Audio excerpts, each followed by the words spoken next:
It's been the core of what we've always done. It just manifests itself in different ways. But at the core, we've always been connecting communities.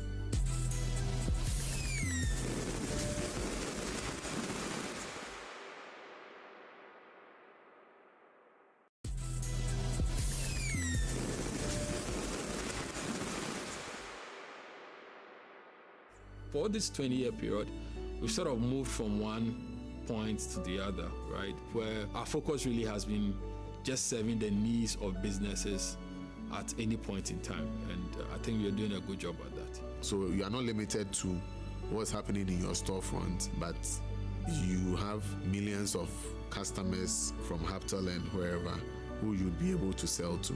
Haptel now comes in to get the vendors connected, within the community in which they operate, so that the people, the consumers within the community in which they operate would access their products directly. We try to even expand it more to businesses like government. Like if you see what we've done with Ghana.gov, is to be able to help the government to be able to engage with the community that are making payments to them. It has improved the way citizens interact with government. It has also helped to decentralize access to government services and support. 2 decades and you're still running, but not just running, but growing. It gives us a lot of joy to see that we are not just impacting our lives, but also impacting the lives of those who trusted us with their dreams, their time, and of course their talent. I'm most proud of how much the company consistently gives young people a chance. Being a fresh graduate myself when I joined SMSGH and still being here at my first job, and I've been with Haptel for nearly 18 years or more now. It was begun by young people and it stayed true to that. Dear God, tonight I come before you not to ask, but to thank you. Dear God, we remember with gratitude the early years, the fragile, uncertain days between May 2005 and December 2008. When Ernest and I returned to Accra after our time at KNUST, you reunited us with our dear brother, Leslie Jima. Teaming up with him, you gave us more than just a laptop and a car. You gave us courage, the kind that comes from old bonds. This bond became the foundation of something greater. This made us give freely of our time, of our tools, of our spirit, of all our energies. And in those fragile early days, your quiet support carried more weight than anyone would probably ever know. Last April, you called Leslie home. And while our hearts still ache, we remain forever grateful that you placed him here in the Haptel story. His fingerprints are on the foundation of this company, and his memory will live in everything we continue to build. You allowed us to become a conduit for information and access. Millions of subscribers across Ghana began to experience something new. We were helping build not just a new digital culture, but also preparing Ghana for a new age of digitization. The invitation for the program said 20th anniversary celebration, but tonight we're gathered to celebrate more than an anniversary. We're here to honor a story. This story is rooted in and fueled by youthful ambition. It's built on the Ghanaian soil and propelled by relentless innovation. 20 years ago, a group of young men believed that the simplest of technologies, text messages, could transform Ghanaian businesses. That belief led to SMSGH, and later with great foresight and innovation became Haptel. They were not sitting in Silicon Valley or in London. They were right here in Ghana, dreaming in Kumasi and building in Accra, and reshaping one innovation after another. Ladies and gentlemen, in the brother narrative of Ghana's digital transformation, Haptel's journey is both significant and foundational for several reasons. You guys have done amazing work. Your consistency. Happy anniversary from Saga. Saturation, let's go!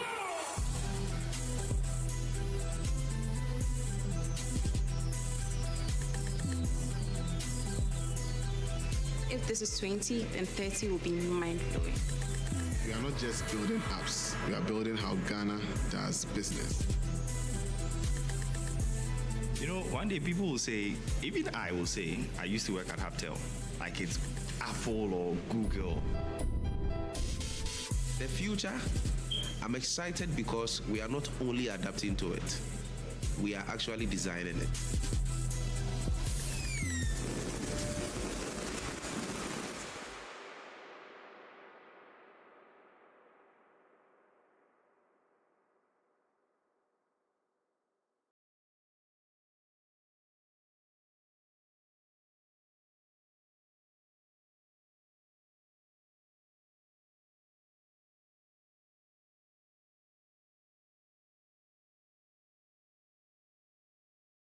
You're welcome to Health and Vitality with me, Dr. Hannah-Lisa Tete. Today's episode is as a result of feedback from one of you requesting to know how they can use yoga to enhance their sleep. Join me after the break to find out how.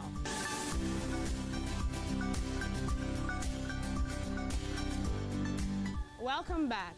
So today I have with me Coach Ben from the University of Ghana Sports Directorate. And he tells me that he gets a lot of complaints about people who are unable to sleep, and so he helps them with some yoga techniques.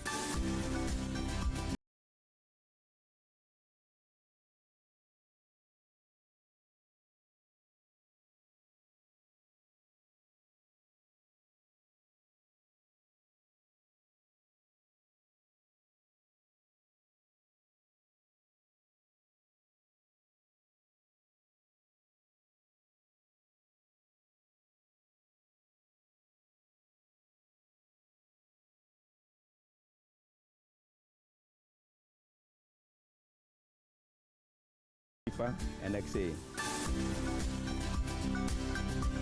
Exhale slowly to your chair pose, okay? So actually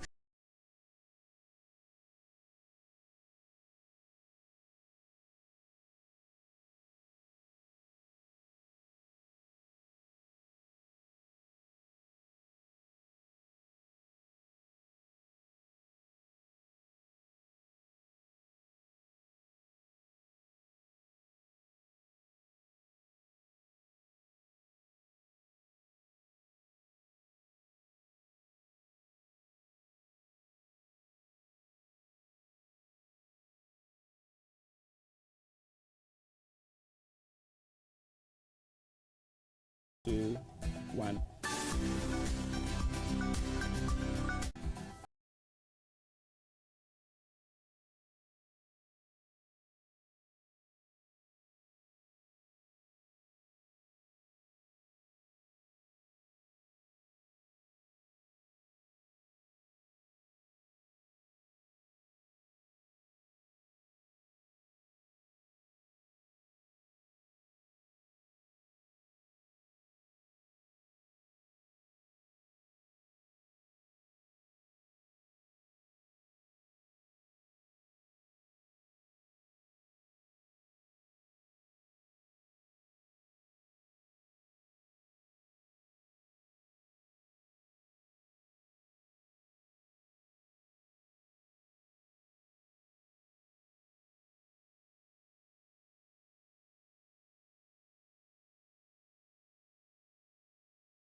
So yes, just like Ben said, I believe in the magic of yoga for enhanced sleep, because when we got to the shavasana where I had to lie on my back, I almost forgot I had to sign out of a show. Thank you so much, Ben. It's a complaint that a lot of people come up with, and to have you teach us these skills, which will be showing on TV every time, is going to be very beneficial. So thank you very much, everyone. Now you know yoga for enhanced sleep. Until the next episode.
Bank of Africa, as strong as a group, as close as a partner. Where Duraplas goes, water flows. PS Industries has introduced a new roofing system known as ColorLink Plus. Flamingo paint, simply superior. Syntax tank, are you strong? Are you tough? Cherry Tree Properties. We develop spaces as though we were going to occupy them.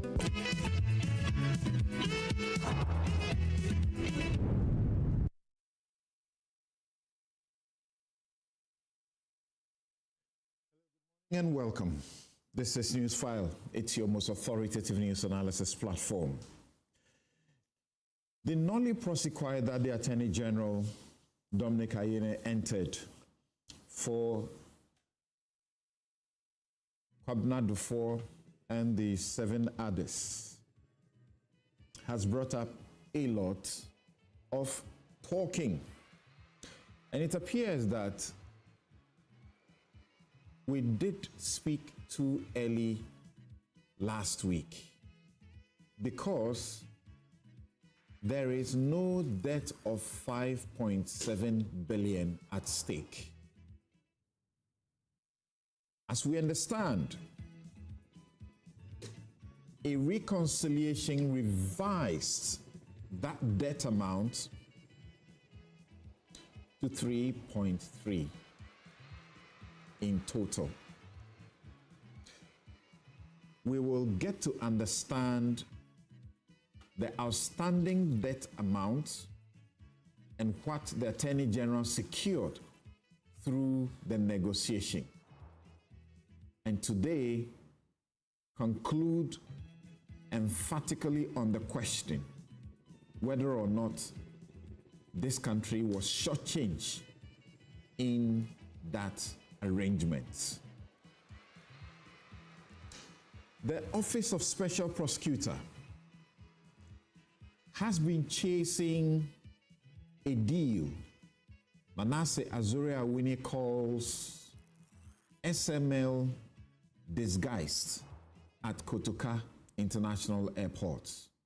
Yes, same SML that brought us a lot of controversy, leading to an investigation that was ordered by President Akufo-Addo, which led to termination of some of the contracts and which led the NDC's candidate then, John Mahama, to make a solemn promise that the SML contract, revenue assurance contract, will not be continued under his watch. The same group shows up at airports, and Paul Adumochire, the former board chair, is accused of being the one that brought that company for another quote-unquote shady deal, which has now been terminated. He was detained, but eventually granted bail, so he's been released. We'll find out more about that And the beleaguered Chief Justice, Justice Gertrude Tokono, she's been seeking rescue in the courts. She's been to the court beyond this jurisdiction. And she doesn't seem to have gotten, at least immediately, what she wanted. And here in Ghana, when she held a press conference and announced that she had instructed her lawyers to file a process in the court called a judicial review to challenge what was going on, this week, the High Court Human Rights Jurisdiction Division threw her case out. Yes, prematurely terminated the case, accusing her of seeking to abuse the court process. Are her hopes of getting some intervention from the courts to halt the removal processes dashed? We'll answer all of these with my star-studded guest. We have the very best. We'll be right back to introduce my guest to you. This is Newsfile. I'm Samson Ladi Anyani.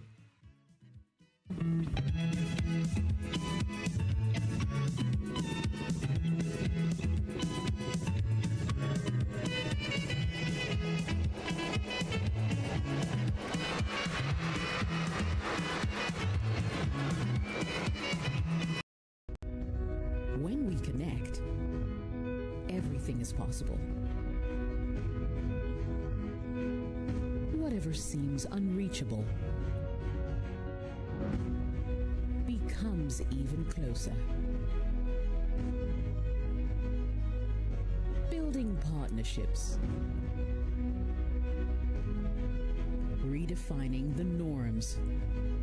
Because when we connect, being there becomes possible. And new ideas come to life. Stay ahead and stay connected with MTN Business Broadband. Superior internet solutions that drive your dreams. Sign up today on broadband.mtn.com.gh or call or WhatsApp 0244 308 111. MTN. For decades, we have helped businesses connect with their trade partners all over the globe. From Ghana to Burkina Faso, Côte d'Ivoire, Benin, Togo, Senegal, China, Morocco, France, Netherlands, and many other countries. We have made it possible to bring Ghana to the world. We have brought small and medium businesses closer to their customers across the regions in Ghana with our SME support facilities. We have brought relief and smiles to the faces of families with our employee personal loans. With our cutting-edge technology and digital support, we take the burden of complex thinking off you, making life simple. That is who we are, as close as a partner. Bank of Africa. We are indeed the African bank with the global reach.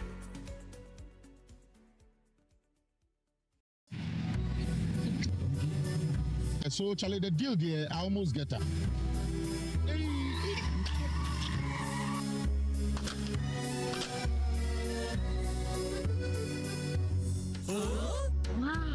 Syntax pipe, as tough as it can get. You get so sorry with your back, sorry. Oh, what am I doing? You was a thing. What the cat never will be with your catch. Hey! Na ampai. Between the high and carbon. Hey, madam, pipe menu. A syntax pipe. Metono, Omukacham send a one day pa. Say a fee, say a foam. The other pipe we be a yen gum. Syntax pipe. Why a leaky? Come, madam. From today, syntax pipe in my pipe. No two ways. We need a pipe ben abe you see. SINTEX pipe. Syntax pipe. In a carry water. No hala. Hi, now let me share my wildlife experience with you at Safari Valley Eco Park. Welcome to Safari Valley Eco Park. Our electric shuttle pulled up, and in no time, our tour began. We were surrounded by wildlife from the moment we entered the eco park. We were greeted by experienced tour guides who took us through orientation and how to better enjoy the experience. Watch these animals roam freely in their natural habitat, undisturbed by our presence. We saw zebras, sable antelope, brown cranes, mara, silky chicken, nyalas, Shetland ponies, and so many animals I just couldn't keep up. Our tour guides taught us so much about the wildlife, their behavior, and how to interact with them. I even fed them. We also went fishing on a man-made canal. Then we took a break to have lunch in this serene environment. All this amazing experience for this price for adults? This price for teenagers. It's a bargain. As the sun began to set, it was time to go back home, but not before dinner by the campfire. It has been a thrill of a lifetime, and I can't wait till my next visit. Safari Valley Eco Park, bringing you closer to nature. Big Chef Season 4 Finale. Who wins the ultimate? A whopping sum of 15,000 Ghana cedis cash prize. Some products from sponsors, an enviable plaque, and bragging rights for her school. Sewa, Graceam Academy. Nicole, Rising Sun Montessori. Mona Lisa, Alpha Beta. Bubune, Association Community Model Basic School. This will be the fiercest culinary battle of the year. Join us at the Joy FM car park on August 10, 2025, live at 4 p.m. on Joy Prime.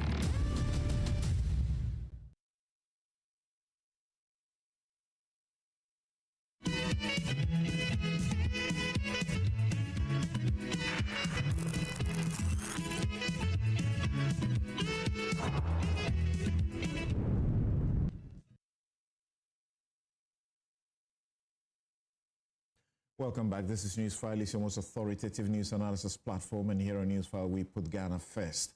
And my guest this morning, Victoria Bright. You call her Vicky Bright, international corporate lawyer and entrepreneur. Kwame Boafo Akufu Esquire of Ekropong Ekwapim, here in the studio, live in the studio here on Newsfile. Bright Simmons is Honorary Vice President, Imani Africa. He joins us via Zoom.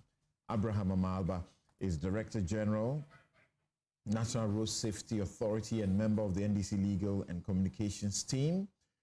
Hobna Boateng is MP, Judicial and Deputy Ranking, Security and Intelligence Committee of Parliament. And Oliver Bakavomawo is Constitutional Rights and Policy Strategy Advisor at Democracy Hub.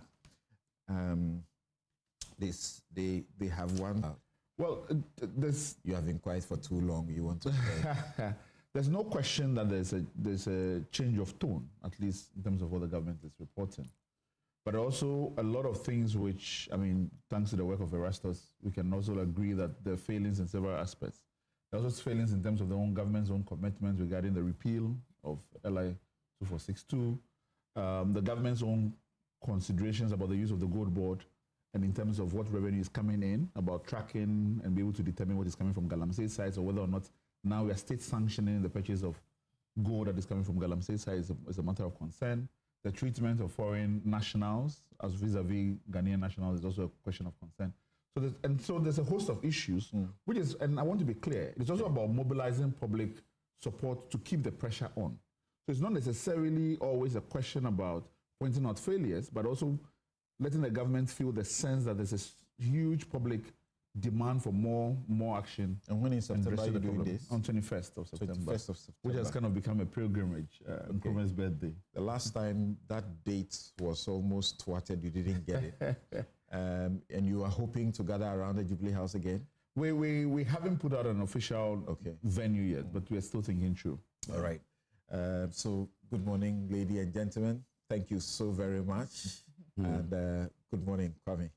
Thanks for making time to join us.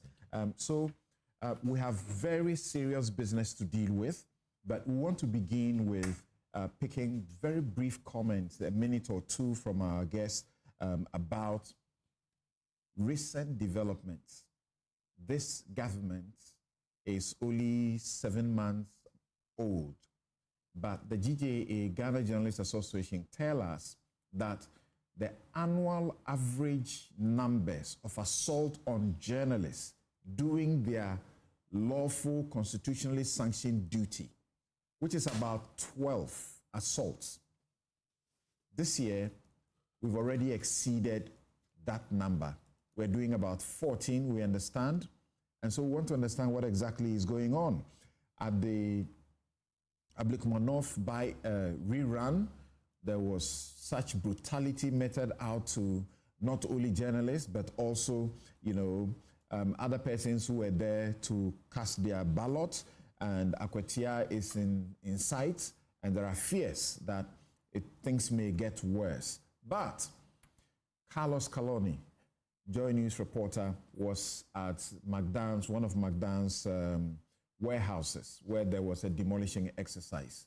All he was there to do was to cover the demolishing exercise. He was interviewing an eyewitness of the demolishing exercise a day before he went there. And soldiers pounced on the eyewitness, whipped the eyewitness, they beat him, they assaulted him, and also assaulted Carlos Kaloni. So what exactly is going on? The GJA has spoken, Media Foundation for West Africa have also spoken, the president has spoken. Let's hear them briefly, and I'll hear my guests quickly before we go to Unibank and OSP chasing SML disguised at the airport, as well as whether or not the Chief Justice's hopes of an intervention from the court have been dashed. We demand that the Ghana Police Service and the National Security provides a public explanation for the arrest and detention of Carlos Kaloni and his cameraman.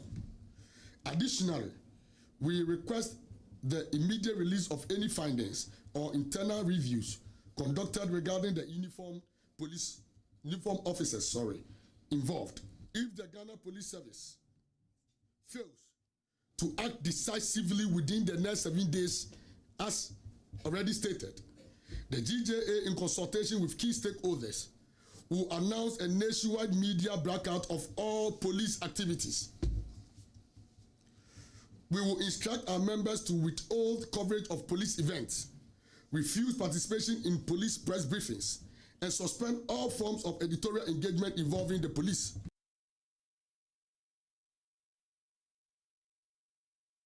The data available to us, the information and records available to us indicate that the average attack on journalists every year stands at 12. So if we have already recorded 12, even before the end of the 7th month, it is very, very scary and alarming. A detailed update on the status of investigations into all reported attacks against journalists across the country within the past 7 months. We expect these demands to be met within 7 days from the date of this statement. And I want to reiterate, I want to take this again.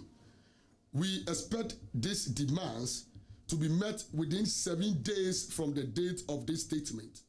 It really is very heart-wrenching to see these things happen. And it's just because this impunity goes unpunished. You know, we have several examples of these things that happen. And then the last one that happened just before this, what happened at Ablekumanov? What has happened to that policeman? We are told of interdiction, and it's all clouded in secrecy, and nothing happens. That there's the situation of even your colleague who was beaten up by the police at the police headquarters. What happened to that? You know, the police told us that, there's no CCTV footage of that. So it is important that in this one and in the rest of them, we demand transparency from the authorities in terms of the way the punishments are done. And so the military, yes, it's good that the statement has been issued, but what happens after today, we need to be kept, in the know. And we should get to the point where, just as we did in other cases, especially multimedia, where you took civil action, some action has to be taken. There are some of the cases currently, like Latif's case, There is one of the Pius's case who was also beating up during one of these elections. We need to be taking these cases. If it won't be handled in Ghana, we should be going to the ECOWAS Human Rights Court. I think that what happened yesterday is completely untenable. It's a deeply embarrassing one to see men in uniform, our military men, behave the way they did yesterday. And I think that we are also witnessing a very, very worrying pattern of some of these actions in the name of national security operations. I think over time we are hearing national security matters on issues that are just completely embarrassing. And the earlier these things are stopped, the better. I have to condemn in the strongest terms the recent incident involving the manhandling of some journalists by our security personnel. Such conduct is unacceptable and will not be tolerated. I've instructed that the incident be thoroughly investigated and that the officers involved be sanctioned accordingly. As a card-bearing member of the Ghana Journalists Association, I will not preside over a government that abuses or intimidates journalists in the lawful exercise of their duty. A free and responsible press is indispensable to our democracy, and we must all work to protect the media. I'll soon convene a meeting between the heads of the security services and the leadership of the GJA to plan a program to orient our troops to recognize the media not as enemies, but as partners in development.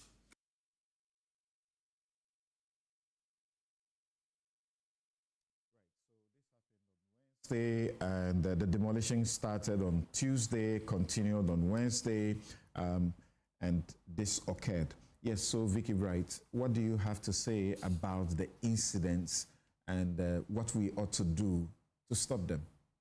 Well, I mean, clearly, Samson, this is totally unacceptable. We cannot have a society where journalists are just being beaten up, slapped, etc. We saw what happened in Ablikuma North with the multimedia journalist, the young lady, and she was, slapped and manhandled by the GH1 police journalist who also got a or the hefty slap. Exactly. Right. So we have but the police officer in that event was interdicted. Right. So we need to follow that through. I mean, he's been interdicted, and so we need to know what we need. We've been told what's happening. We need to know when the conclusion comes and what that conclusion is, because it's only at that point that it will act as a deterrent. We can't have policemen beating people, slapping people, and the military now wading in and also beating people up. What were these journalists doing? And let's be clear. I mean, journalism, the job that journalists do is a fundamental pillar of our democracy. And it's necessary. If we're going to call ourselves a responsible democracy, and we're going to be respected as such, and take all the boxes in the international indices, this is a very significant part of that. So it's not something that we can toy with or pretend we are doing. And I'm so happy that the president came out and condemned it in no uncertain terms. A lot of these security forces hide under the banner national security. And I think it's being abused.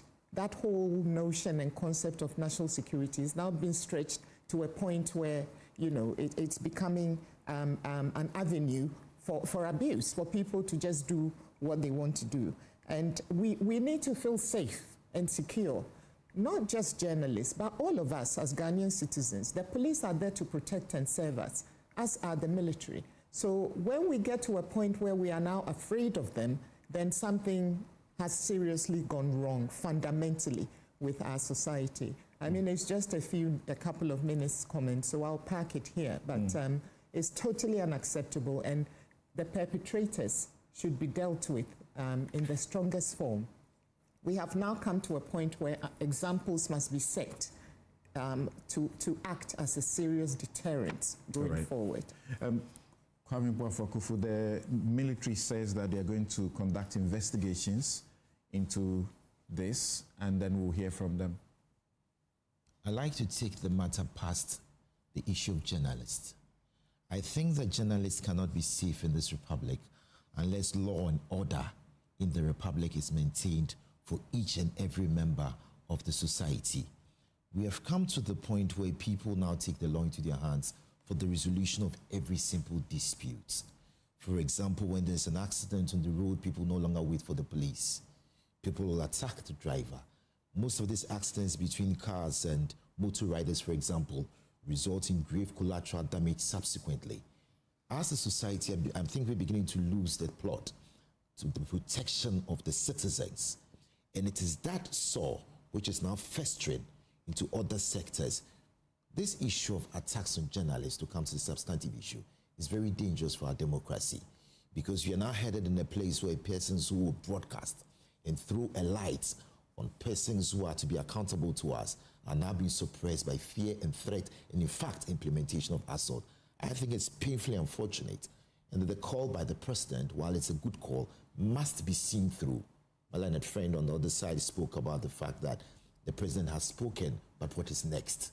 We all await what is next, because unless implementation and examples are set, people will not change, and this assault behavior will continue.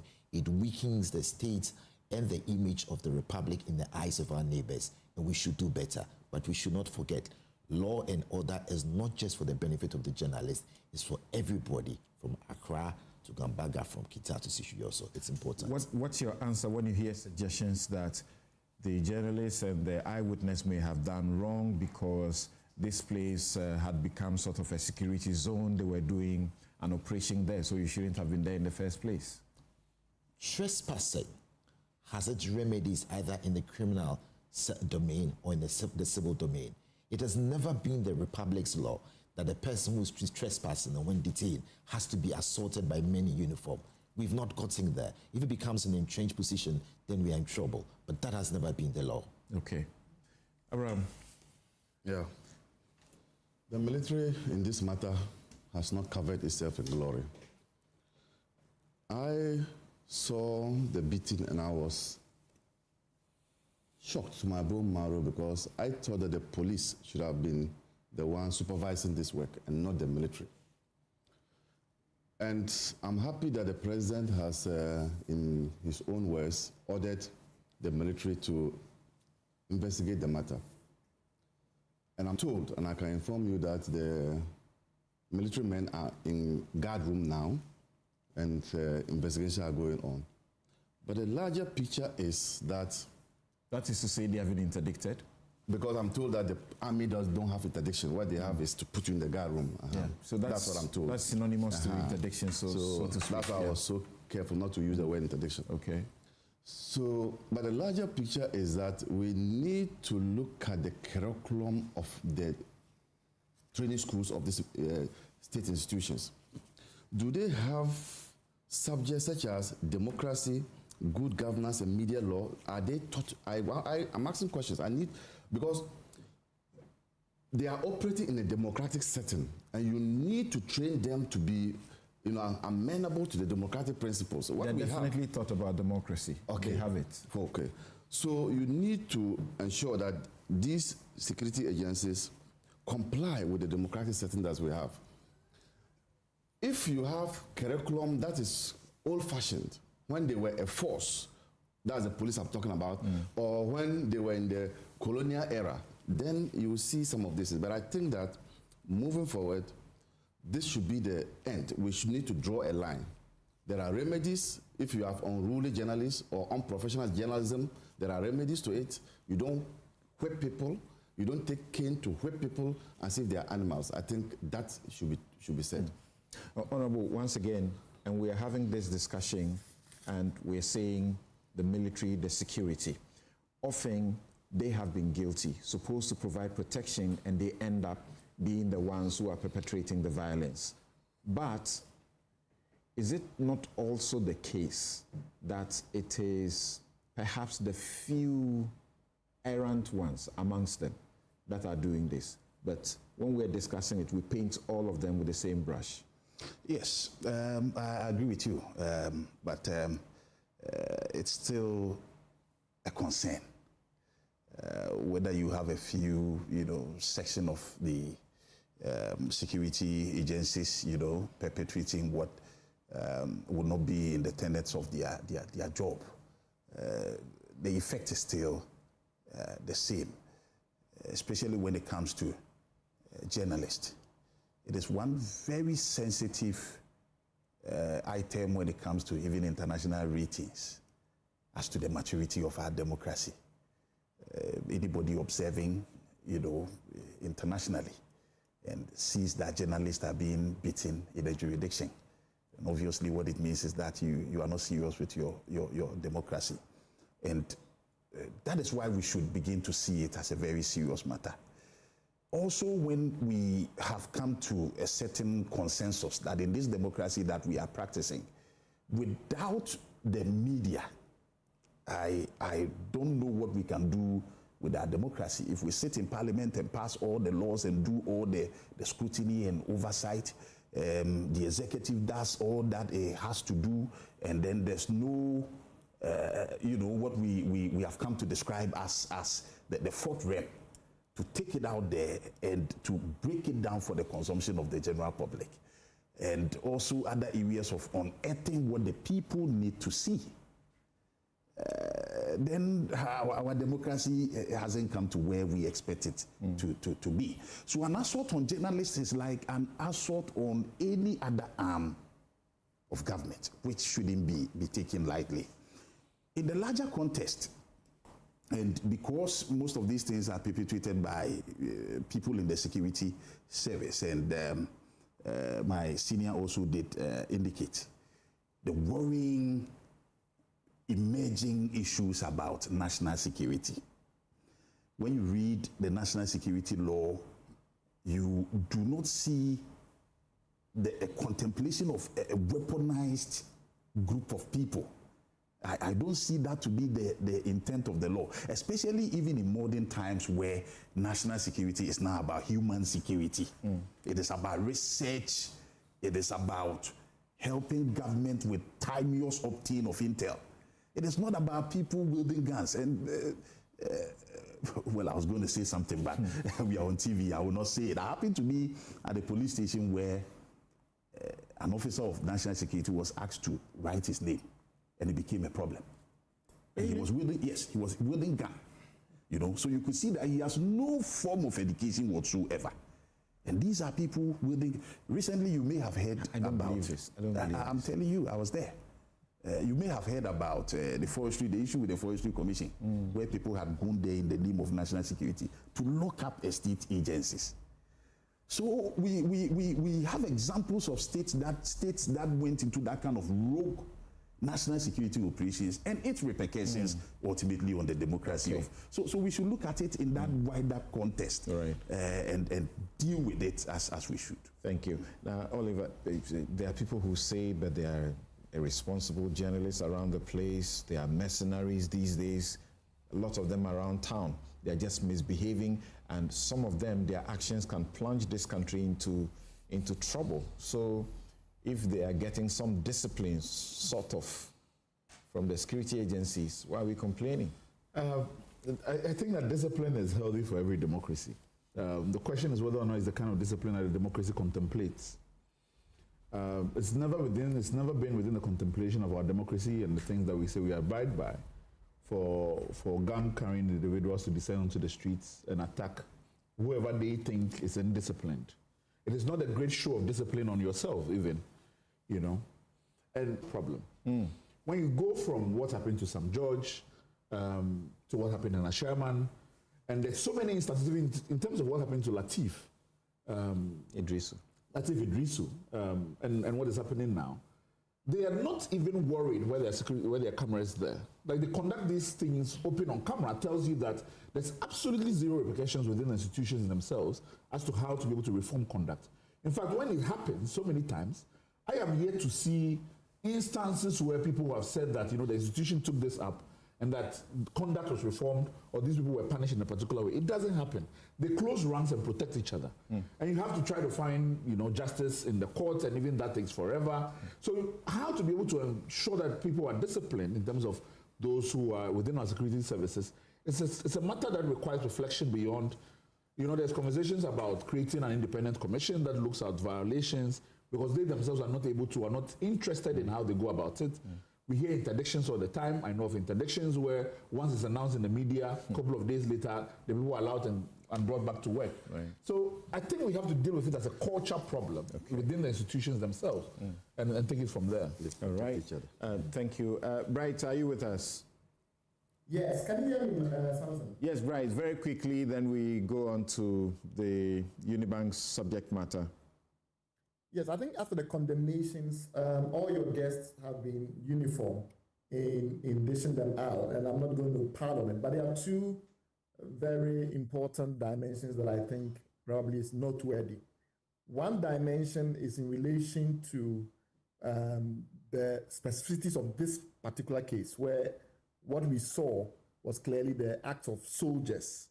And I think we have to, as a country, decide whether or not the use of soldiers for activities that typically the civilian law enforcement agencies and the police are best suited for is still right. And if it's indeed right that we need soldiers for whatever reason, and this must be a matter addressed by policy as to why in certain instances you need soldiers as opposed to using the police, then we have to confront what has become an unspoken culture in this country, unspoken principle in this country, that we don't prosecute soldiers in civilian courts.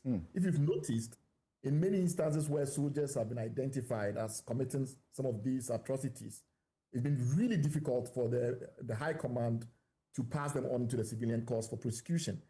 Even though, if you look at Armed Forces Act very carefully, it's not defined in such a manner as to override the general criminal law. So we had a situation where people had to go to the ECOWAS court because even after Shraj had made certain recommendations, it wasn't pursued. I'm talking of the Stella Kubaji matter. The matter went to the ECOWAS court. The ECOWAS court made a pronouncement as far back as last year, March, if my dates are correct. And up to now, the Ghanaian authorities have not enforced the judgment. So those soldiers have not been prosecuted. This was a case where a woman and 4 minors were brutalized. So we have an unspoken principle, is my view. Now the question is, do you want to set policy that clarifies this? Even when we have military justice, being kicked into effect, we don't really hear whether or not they went through court martial or what exactly happened. So this is a matter that I think we all, as elites in this country, as people that are committed to public affairs, as people that are observants, have to decide, are we going to pursue this or not? Because we keep talking about it, but there's very little done to actually push justice. And the last point I will make is that beyond physical attacks, we also seen the use of intimidation in other forms, use of frivolous lawsuits, which has made it very difficult for journalists to do their job in this country, and withdrawal of advertising. So many of these abuses also affect the ability of journalists to do their job. So I think the GJA should move beyond just talking about physical assaults to all the factors that are constraining journalistic practice in Ghana. All right. Thank you very much. A good friend of mine, Dennis Ejejumo, says that he's seen that many times I take suits against the institutions for human rights violations against journalists, but he believes that we should begin to do it a different way.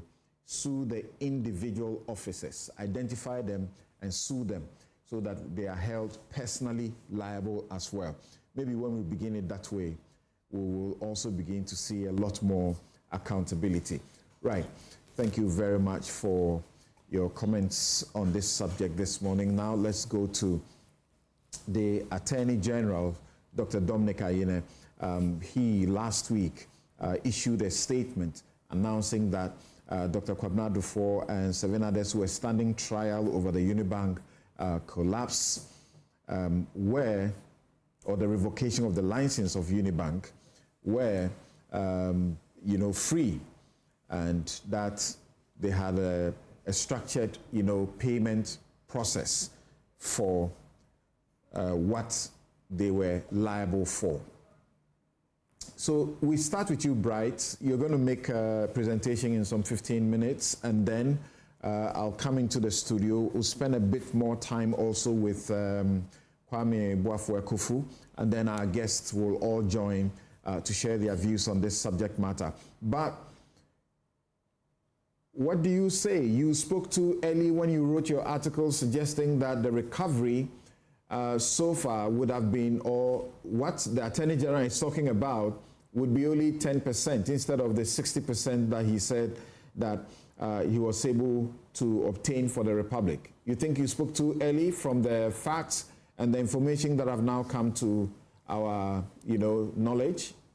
Not at all. And I think by the time I'm done with my presentation, it will be very apparent that some people have been having a different conversation from those of us that are talking about liability to the country as a whole versus the specific cost proceedings. And Samson, I'm very grateful that I have the opportunity to do this presentation.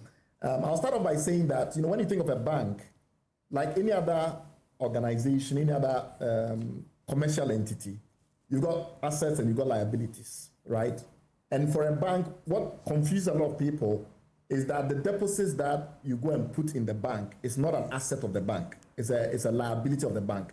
It's almost like a debt. It's a loan you give to the bank. And obviously, the bank then gives out loans, and those loans are the bank's main assets. Of course, the bank can also borrow money to on-lend, and if they borrow the money, that money will also be liabilities or debts. Let's just use that term, debt. And then their shareholders themselves to put in some money, because without significant equity as a shareholder, you're not allowed to start a bank in the first place. So that's the starting point. Now, the point about the shareholders putting in money is very important, and I will explain in a minute why that's so critical. For banks, you need shareholders to put in a minimum amount of money, which is not the case in many other businesses. And the reason is because banks have a very particular risk attached to them due to the fact that the money that we put there as deposits, when they lend it out, they do so pretending, so this is like a magical kind of thing, pretending as if that amount of money, even though it's a call deposit, I can come in and pick it up anytime I want. They make it look, they pretend as if that money is being given to them for long term, but it's not really long term. I can show up tomorrow to pick up the money. Yet they often lend it out long term, 5 years, 2 years, 1 year, whatever. So because of this delicacy around the way banks are structured, you need what we call prudential regulations to be extremely strict, otherwise you get trouble. So this is where we get into the Unibank matter. Essentially, the way banks have been structured as public utilities, because of the delicacy of the whole operation and the risks that are attached, banks cannot be run like any other business, is the point I'm trying to make. So we get into Unibank, which is a bank that, until 2017, actually until 2018, was regarded as one of the best banks in Ghana, one of the best growing. It was, very often on the Club 100, which is the list of most prestigious banks in the country. It had 370,000 individual customer accounts and over 400,000 accounts if you count the corporate and other accounts. $1.25 billion in assets. Is a big bank, essentially. And if you go to December 2016 and you look at the balance sheet of Unibank, absolutely nothing was out of gear. Everything seemed to be in place. It was a bank that was doing very well and seemed very profitable, as you can see on the balance sheet, in terms of the total equity, way above the minimum equity that was then required, etc. What we didn't know until much later was that certain aspects of this balance sheet that you see was not actually what it is. Essentially, these audited financial statements that were published, it was also a listed company on the stock market, and therefore it had rules that it had to comply with. Some of that stuff was not correct. So I'll give you an example. Even though it was seriously on liquidity support, chronic liquidity support from the Bank of Ghana, that was not somehow reflected on its statement. So you didn't really see the full extent of its liabilities if you look at the statement. And certainly that situation worsened in 2017, where it moved from about 850 million Ghana cedis to over 1 billion Ghana cedis in terms of monthly support that it was getting from the Bank of, in terms of annual support that it was getting from the Bank of Ghana. On top of that, when you look at these regulatory disclosures, what it was telling the regulators, it suggested that its non-performing loans was just about 5.34%. This was December 2016. The truth, in fact, was that things were far worse at the bank than anybody knew, because its disclosures, what it was publishing in audited accounts and the rest of it, were not correct. So for instance, as of 31st December 2017, the banking supervision department at the Bank of Ghana, based on the audits that they did subsequently when these matters came to their attention, showed that they had overstated the loans that they were publicizing by about 1.3 billion Ghana cedis, and that some of the loans that they are actually giving out under the so-called other assets category, most of which had gone to their own companies that they owned, had also been understated by about 3.8 billion. And that customer deposits is actually quite frightening. Customer deposits balance had been understated by up to 2.3 billion. So in those days, that amount of money was in excess of $500 million. So there were about $500 million of customer deposits that they just simply were not disclosing to the Bank of Ghana. Later on, Unibank will suggest that part of it was due to a problem with their banking system. They had the Terminus software, and they did a cutoff, and it caused chaos in their numbers, etc., etc. Whatever be the excuse, the truth of the matter was that we did not really know what was going on in this bank, even though it was an audit. It was a bank that was listed on the stock exchange. It was audited and was regularly supervised by the Bank of Ghana. It was later when it came under heightened scrutiny. The Bank of Ghana was sending people there almost every month to audit, that they begin to understand the real problem that was going on. Secondly, there was also significant activities, in this bank where, for instance, they had borrowed money significant from international banks like Afrexim Bank to achieve particular purposes and were using for something else, etc. But the key principle is this bank was such a big bank that it was systematically important. What that means is when you are looking at it as a regulator, you're not only looking at the bank in terms of its own situation, you're looking at the impact it can have on the entire financial system. And part of the reason was because it had exposures and etc. to other banks, some of which I've listed like ADB, GCB, etc. And therefore, Prudential Bank, for instance, was heavily exposed to it. And if you didn't manage Unibank properly, you were going to damage the entire financial system. So the question really here is that we had a bank, it had huge problems. Because banks are not like normal business, you can't just shut them down and walk away. The government has to step in and clean up after the bank. So my point is, how much has the country lost as a consequence of cleaning up after the bank in ways in which we could not have avoided? And then on top of that, how much of that money could potentially still be with the former shareholders? And therefore, what is the fair amount to recoup? This is a different question from the question that I think a lot of people are asking, which is what is the amount that the government was trying to get in court, etc. And I will explain why there's a fundamental difference between the two discussions in a minute. But the simple reality is that you simply have to go to the latest analysis of the balance sheet of Unibank, basically what it owned and what it owes, right? As of March 2025, that is the latest that is publicly available. So March 2025 is later than some of the court documents that I've seen flying around, which dates to 2024. So when you look at the numbers that have been, analyzed and assessed by the by the receiver, by that point, you come to the conclusion that we had a certain amount of money that as a country we put behind the attempt to clean up after Unibank. And that really is what we are looking at. So when you look at on this balance sheet that I'm just displaying, it's very simple. How much of the money that you can categorize as assets, which was money you can really rely on, was at Unibank by the time that it was transferred to some of its liabilities and assets were transferred to CBG. Because most people know that. Most people know that the government more or less took some of the deposits, in fact, all the deposits, and some other liabilities, very few liabilities, sent them to CBG and some good assets. How much do we get when we try to clean up? And when you look at that figure, it's on this chart right here, which is from the receivers. It was literally about 711 million. But the critical point is that when you look at Unibank's balance sheet, it tells you what it borrowed in terms of deposits, the money that people went to put there. It borrowed from other banks, it borrowed from the Bank of Ghana, and what it bought with what it borrowed. Because when you, in a business, it's very simple. You take money from other people and you invest it into assets that create money. So what you borrow, it's in this case of a bank, is the deposits people put there, it's what the Bank of Ghana gave them as support, it's what they borrow from other banks, and then they must use that money to buy assets which then generates money. What are some of these assets? Loans you make is a very good example. Treasury bills you buy, etc. So when you look at the proper assets that were transferred to CBG, and this is all data that has been analyzed as of March 2015, there's only about 711 million that went to CBG. The rest of it have to be adjusted.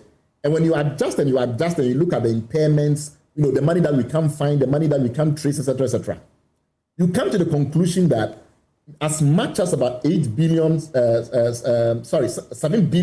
Ghana cedis. Remember though that this is 7 billion Ghana cedis frozen at 2018. That point will be important. I'll come back to that. Nearly 7 billion cedis could not be traced or was not available to hand over to CBG. And somehow, in different ways, this country has absorbed that loss. How did we absorb that loss? All the deposits that you had in Unibank, over 4 billion, which is about $1 billion at that time, that deposits, the government had to make sure those deposits were good. The money that the Bank of Ghana had lent to them, which is in excess of 3.something billion, and if you take the unsecured portion alone, essentially you offset it with what Unibank had with Bank of Ghana, it's almost 3 billion.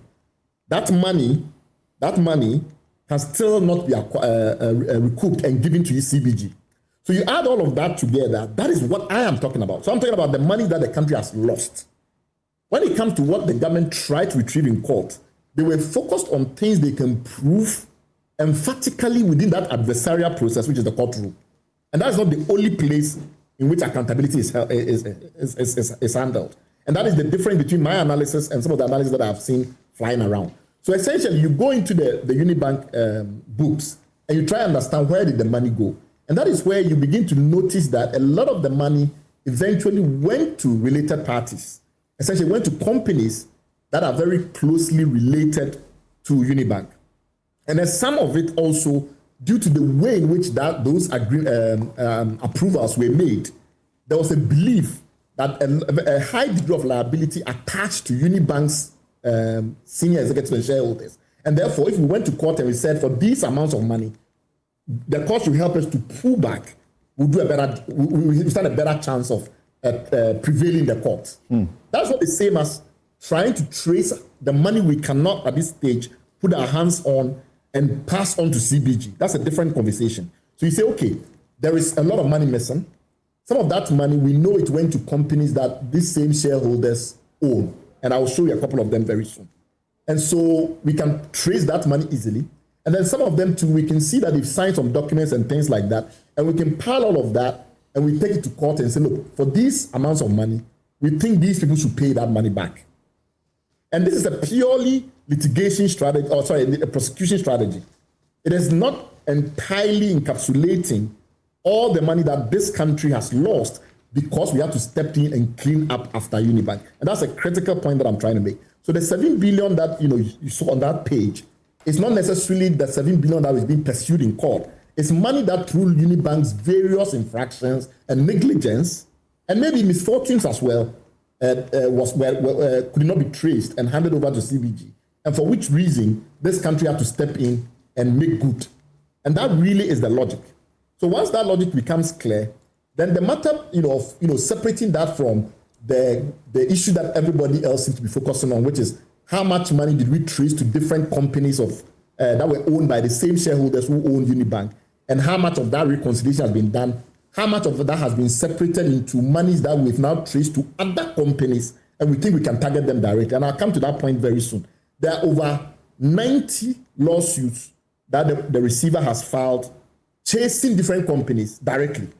So in some of those instances, there's no point then in a courtroom to insist that, you are asking the judge to rule that this particular company is guilty of those particular infractions.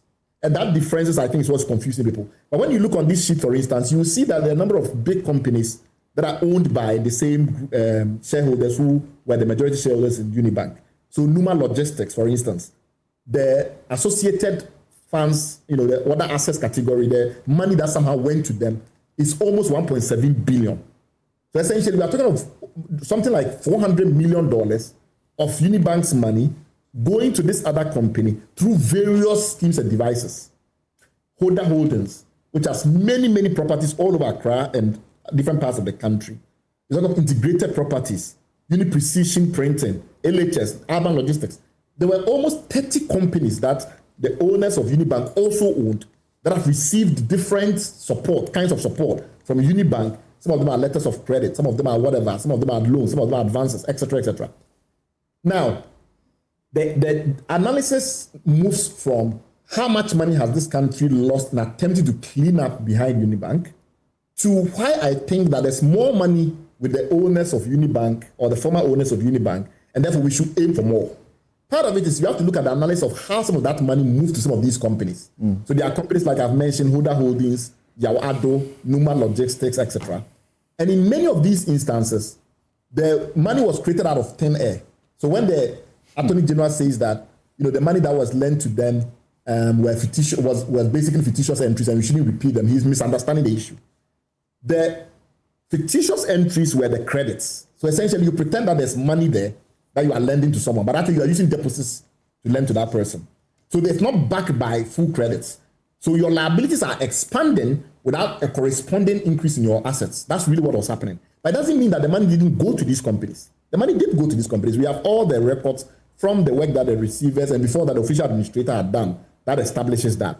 There were also monies that, for instance, they had used to buy bank insurance companies in Sierra Leone. They attempted to buy ADB, for instance, and they had moved the money into some other account because they wanted to buy a corporate development bank. It's a whole range of activities where the monies had moved. Now, in some instances, we can't literally trace them. And I'll come to that point because it's very critical. It's not very clear who these entities are that have borrowed the money. It's been very difficult reaching them. We don't know how many of them are actually going concerns, and that made it very challenging.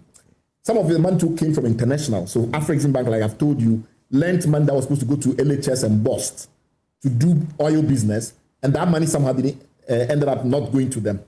So all of that to say that when eventually all these facts came out, and the shareholders themselves were then confronted with the blatant evidence on record, they came up and admitted some liability, and they made proposals to put some money in the bank. Right. I've heard people talk about 2 billion Ghana cedis. That was not the only amount that they offered at that time. Remember that 2 billion Ghana cedis in 2018 was far higher than 2 billion cedis today.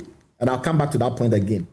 When they made the offer of 2 billion cedis in 2018, they also offered to put 4.1 billion cedis of assets belonging to Hoda, which is their holding company, which owns a lot of companies in Ghana, into the bank in order to patch up the bank. So when you look at what they themselves were willing to offer at that time, it was in excess of 6 billion. And that tells you the hole that was there and what the shareholders felt they could do in order obviously to avoid prosecution and in order to keep some of their other assets because the receivers were going after everything, right? So that tells you the scope of the liability that they were willing to admit at that time. And that was very important. And then when you look at why that proposal was not accepted, it tells you the scope of the problem. Because even that was considered not enough to close all the gaps, which is what you see on the left side of the screen, which were the gaps that will remain. There will still be a capital deficit, even if all those monies came back from the shareholders and went back into the bank. So that's very critical. Right. And the reason why it's important to use dollars in order to get the right sense of the recovery is because 2018, a CD was worth more than a CD today. If I give you a CD in 2018 and you simply just put it in treasury bills, by now you have way more. So if somebody owes us money from 2018 and is paying now without interest, it's an interest-free loan. So if you are doing the analysis properly, the simplest way, there are a lot of methods you can use, DCF methods, like a whole bunch of methods, but the simplest way to discount it and to kind of make the analysis a bit more wieldy is to take the dollar value then and the dollar value of what you are paying now. So when you strike the balance of that 7 billion that is missing in those days and how much in dollars it's worth, and the 2 billion that is being offered today, you get the point that I'm making around the 10% entry because the dollar values then change and the ratio becomes clear. Remember also that they are not paying all the 2 billion at once. They are paying 800 million cedis in property, which nobody has valued. And then over 18 months, nobody has valued. The government is hoping to recover some of the monies that have gone to other parties other than the related parties, which is exactly the same challenge the receiver has been on all along. So the critical issue is, let's summarize again. By the time that the government went into to close. So you are summarizing to conclude for me. Yes, give me a few minutes.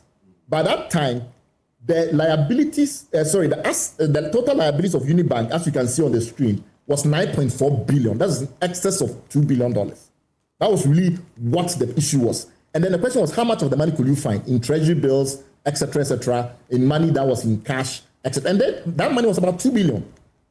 So if you take that out, you are left with the 7 billion cedis that I'm talking about. And then you look at where the money went, because essentially if you have all these liabilities, there must be corresponding assets. You find that a lot of it went to companies such as Numa, Holder, Integrated, Uniprecision. Some of those companies today, like Uniprecision, the name has been changed.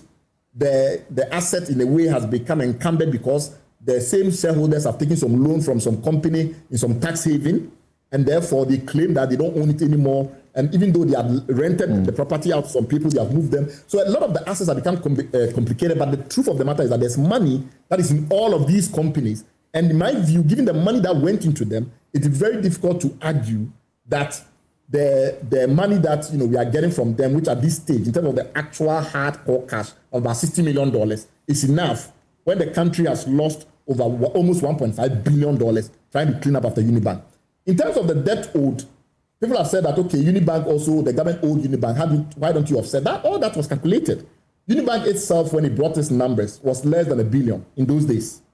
That's cedis. And then, subsequently, there was validation at the Ministry of Finance, and that ended up with only about half of that. So that $500 million that the government owed them, when you offset, is when you still get these numbers that I'm talking about. Now, here is our problem with the AG's intervention, the Attorney General's intervention. The receiver that was appointed, it was appointed according to law. The law gives the receiver certain powers in Act 930, which is the Bank's Specialized Deposit Institutions Act. It's the receiver's job to go and get the money back and to maximize the recoveries. It's not anybody's job. The AG was just helping by filing the criminal lawsuit, which should have played the role of piling pressure on the shareholders or the former shareholders of Unibank. It was not the job of the AG to collect the money. It's the job of the receiver to collect the money according to law. On top of that, the same law also gives the receiver the power to disallow transactions that happen before receivership. So, for instance, all these related party things and the rest, that's why the receiver has a separate civil lawsuit ongoing. So for the AG to now enter in an attempt in a way to preempt what the receiver might do, to us is overreaching. It's acting clearly in essence of jurisdiction. Okay. The other point is also that the receiver has fiduciary responsibility to the Bank of Ghana. It's the Bank of Ghana that appoints the receiver. So if the Bank of Ghana itself has determined, this is a matter that has been well established in the Supreme Court case in 2023, where the current acting CJ himself reinforced the fact that the receiver acts as a fiduciary of the Bank of Ghana. So really, only the Bank of Ghana can terminate the receivership when the receiver has determined that he cannot recover any more money. And we should also remember that, as I've already mentioned, there are several lawsuits that are ongoing, target direct individuals. And if we continue to make this kind of arrangement, then what are we telling all the other people that are also owing the company receivership? Okay. Essentially, if you're going to make a pact to one set of creditors, what about the rest? Okay. Are they all the 90 people that are being pursued? Are they also going to get a deal that says they should bring 50% or 30%? So really, this is a very serious problem. Right. Thank you. Thank you, Bright. We've done some 20 minutes already, but thank you for this presentation. That's comprehensive. But I'm interested in one small point before I come to Kwame Akufo. You have been relying on a particular document heavily to talk about the banks concerning bad circumstances in 2017. No, I've been relying That's on the KPMG report, correct? No, I've been relying on multiple documents. As you can see. Yes, but I mean the document that you rely on mostly is the KPMG report. No. There was a KPMG report in May 2018 when the receivership was initiated. Because by law, within a certain short period of time, you have to issue something. And then in August, within 3 months by law, you are also supposed to issue another report. So there was another August report. Then there's a 2019 report, which is more than a year after another analysis. Right. What I just told you, most of those screens come from the report, the reconciliations done as of March 2025. So anybody who suggests to you that some documents that was in the court last year overrides what I'm talking about. It hasn't actually done its homework. So 2025 has been reconciliation, and that is the data that I'm relying on. Okay, because I was going to ask the question if you had paid attention to the caveat, very significant caveat that they issued in that KPMG report. They said that we have not sought to verify information or performed procedures necessary to express an audit opinion on any financial or non-financial information contained in this report. Accordingly, we are unable to determine the extent to which information provided to us are complete and accurate, and the report should be read in that context. And so, on the basis of that, if they do a further review from what they had done originally at 4.97 billion, and then eventually came to 5.7 billion, and then more recently do the reconciliation again and come to 3.3 billion. And they clearly show us the path why you can say without any doubt that the real debt amount in cash sort of is only 3.3. So I'm having a difficulty appreciating how you arrive at your calculations, which now impugns the work done by KPMG, the receiver, the administrator, and the receiver now. Okay, so 3 different questions. First question, the disclaimers that they put in those reports are standard disclaimers because they don't want to be sued and held personally liable.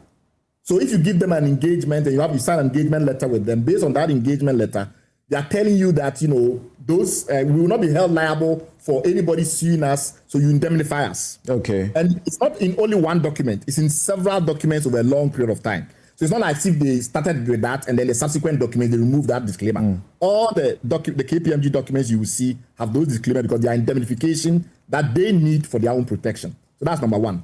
Number two, we were not using data from 2018 that has changed. The data that I showed you goes all the way to March 2025, and everybody can go to the receiver's website and look at the latest reconciled information. And they'll see that by March 2025, the capital issue that I just described, the capital deficit issue that I just described, are exactly what they are. And I'm happy also to send you the document that I've just used, and you can put that on your website. The third question around, where am I getting my information from?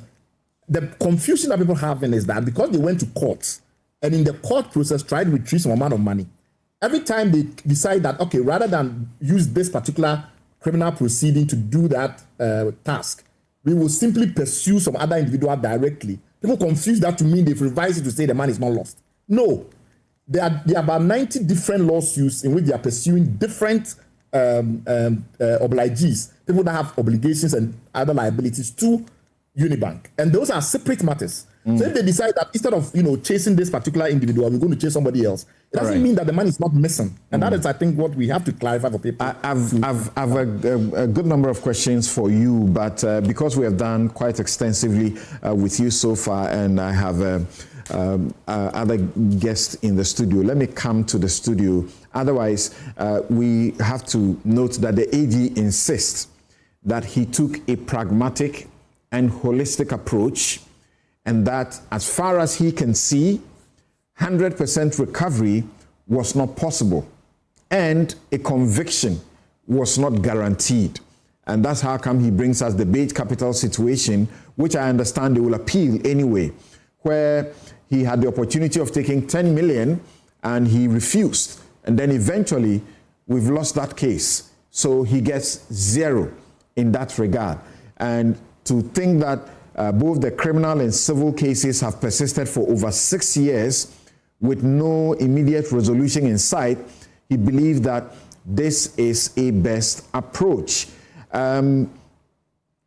When they give us, by their own calculation, what amounted to the 5.7 billion, they clearly show us that out of that amount, the reason you have a reconciliation that now results in 3.3 billion is because a total of 2.4 billion has been excluded from that amount. And the exclusion is as a result of the fact that 2.1 billion is alleged fictitious amount that were only, cooked in the books. They are not, actual cash outflows. And then the 3 million extra is money relating to Unibank's placement with the Securities and Exchange Commission. They regulate that aspect. It has nothing to do with the Bank of Ghana, and they are pursuing that separately. So with just that out of the way, let me ask Kwame Akufo. From Bright's, analysis, he has a total debt amount of 9.4 billion, separate from, completely different from the 5.7, which became the amount that was being worked with, and which has gone through the reconciliation up to this point. He says we didn't get, a good bargain. First and foremost, let me say that Bright has had quite a significant advantage sitting at home and has set out his case. For we lawyers, it's as if he's filed pleadings and we don't have pleadings and we have to speak to him. Because he sat back at home and said at a huge table, put his case together and we have to respond. But we'll respond to his case. First and foremost, it's important to understand that we operate within a system of law. That's the most important thing. We don't operate within a system of self-serving, homemade arguments, which is thrown at the other side. That's not the system we operate on. Secondly, what Bright says, or Bright by Simon says, does not have the tag of a presumption of propriety. Under Section 37 of our Evidence Act, documents emanating from official sources in terms of a report have that presumption of legitimacy. We have a situation where the Attorney General of the Republic of Ghana and officials or agencies appointed by the Republic have carried out an official duty. That official duty has a presumption of regularity. Mr. Simon's work does not have that presumption of regularity. So raised against that which is a presumption of regularity, that which has a presumption of regularity should supersede. Because if we are to follow his example, everybody will sit at home and draw his own flow charts. I appreciate the fact that we can have intellectual divergences, but those intellectual divergences should be fixed on the record and should not be self-serving and done just for your benefit. It has to speak to the record. He's not cooking up the figures. I'm not saying he's cooking up anything. We are in the Republic. He has put together figures. He says he's not cooked it up. It doesn't matter. The point is that documents emanating from official sources will take precedence over his work. And that's what I'm dealing with. And that's what we are obliged by law to deal with, and not by virtue of what is put together documents that he's speaking from home. That's not how it's done. We have to speak to documents from official source. That out of the way. For me as a lawyer and for other people, because he spoke of the adversarial system, the most important thing in this dispute or this discussion is what has been the effect of the law with respect to the figures. And I go back to the first issue. It's very important to understand that when the official administrator was appointed to administer the bank, it was for a period of 6 months. It was at this stage that the figure of 5.7 billion was thrown about. That figure, irrespective of the diminution or the attempt to demystify the caveat in the report, has now been shown to be inaccurate, which puts Mr. Simons and the receiver on a collision course. Because while the receiver said 5.7 billion then and has revised his position, Mr. Simon has escalated it. Which one are we to take? I prefer the receiver's one because he's coming from an official source. Now, when you appointed a receiver of a bank, you have 6 months under the law to do your work. If the Bank of Ghana thinks that 6-month period should be terminated earlier, under Section 122, there are 4 circumstances by which it should be done. The bank takes the position that the bank cannot be rehabilitated, the bank has to be liquidated, or there are other reasons. In this present situation, it was never done. It was never done. Therefore, the basis of the revocation of the license in itself was fraught with illegitimacy. And that's the thing that, as a society concerned with law and the adversarial process, we have to be concerned about. We are talking about the same kind of sin that the Attorney General then flagged.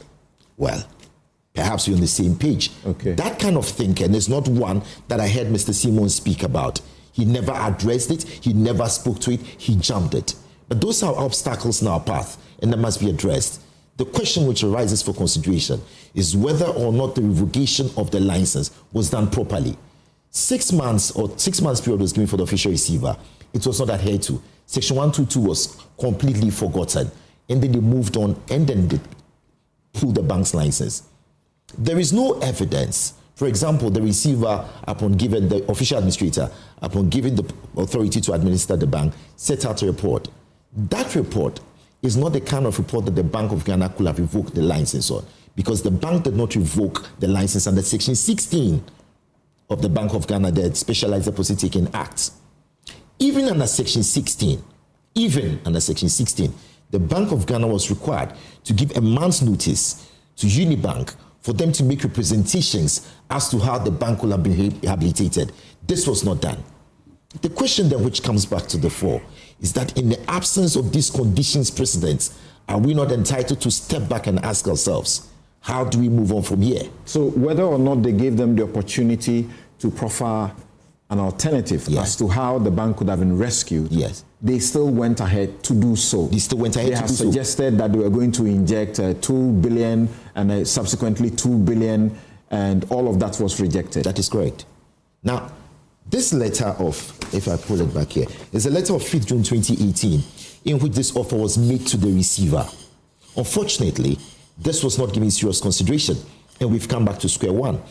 Mr. Bright Simmons talks about the fact that the shareholders of the bank had admitted to making recompense of 4.9 billion cedis or much more than that. If you read the letter, they speak of a ballpark estimate. A ballpark estimate. There is nothing indicating a full and complete admission that these were the figures. Remember, the receiver himself was in doubt about the figures. And it is for such reason that subsequently in court, the receiver comes down from 5.7 billion and finally ends at 2.8 billion per his amended rate of summons and statement of claim. Then the receiver drops down to 2 billion. This 2 billion is made up of 800 in assets, and then you have 1.2 billion owed by third parties, as in creditors, debtors of the bank. The bank is in the business of lending money. So this is where we are when we talk of the bank's liabilities and what is to be recovered. And that's what Attorney General has done in Nolle Prosequi. When Mr. Bright Simmons condemns that process, he condemns that process without regard to the official record. And he cannot impugn an official record merely because he sits on the sidelines and chooses to disagree. He says that the Bank of Ghana did not agree because they thought that this would not do. Now, the question which arises here is this. At the time this letter was written, this was before the bank's license was revoked. I do not know where Mr. Simmons get his information that the Bank of Ghana thought that this will not work, because finally we've come back to full circle. In fact, if this had been taken into consideration then, perhaps we wouldn't be here. He says that 2 billion cedis in 2018 was not exactly what it is today. But then he does not say. He's benchmarking with the dollar. It's a good argument. Using the value of the dollar. It's a respectable argument. Yeah. I would have been happy if he had carried that argument to also debts owed to the bank by the government of Ghana. Are we going to benchmark that to the dollar too? He's silent on that. And I don't think it's a fair argument to make. He has to look at the argument in a holistic manner, especially from where he's sitting. So Mr. Simmons' position on the exchange rate should be something that should be applicable to everybody. There's a whole lot of talk about shareholders having stolen money. Such miserable arguments being made but propagated in broad circles. Have shareholders stolen money? Because of these plans, equipment, and property issues and the ratio, the bank had taken the position, which had been brought up at board meetings and approved, the minutes are there, that some of these assets should be held in special purpose vehicles. When the receiver, the official administrator, came upon the bank, these things were disclosed to the administrator at that stage. They were not hidden. And that's why in the letter of 5th June 2018, you see in the third paragraph, they talk of immediately assign holders' interest in the assets sitting in the books of the bank. Part of other assets of about 3.7 billion, which were purchased by the bank, but registered in the name of holder to improve the solvency of the bank. This will be done together with the repayment plan for the direct loans to shareholders.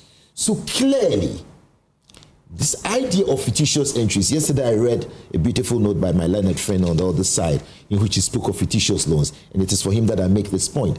These things were not hidden. They were put on the books to enable capital exposure limits, special limits, and had been put there for that purpose. They were never hidden. They were made clear from the beginning of day that these matters should be put into the system to enable the bank get back on its feet. No tangible reason has been given as to why this was not taken into consideration. He spoke of the liabilities of the assets of the bank having been transferred to CBG. The question is, under Section 1232 of the Bank of Ghana Act, the Bank of Ghana had no authority to split the good assets and the liabilities for the receiver and for the taking over bank. All the assets and liabilities under the law are contemplated to be within the bosom of the receiver. That is the law. The law does not say, even though I know this mechanism of structure where you can move assets, good assets and bad liabilities to other places, the law says the assets and liabilities will be taken over by the receiver. In 2018, that was not done. The exchange rate has changed, and today we are being told by Mr. Simmons from a 31st March or 30th March documentation that the assets, the good assets, should move those 711 million. What was the value of the good assets in 2018? In 2018, when the issue occurred? These are very important questions that we have to look at. You had mentioned that yes, it was bizarre to hear suggestions that some people had stolen any money, right? Did I use the word bizarre? Okay, that's my word.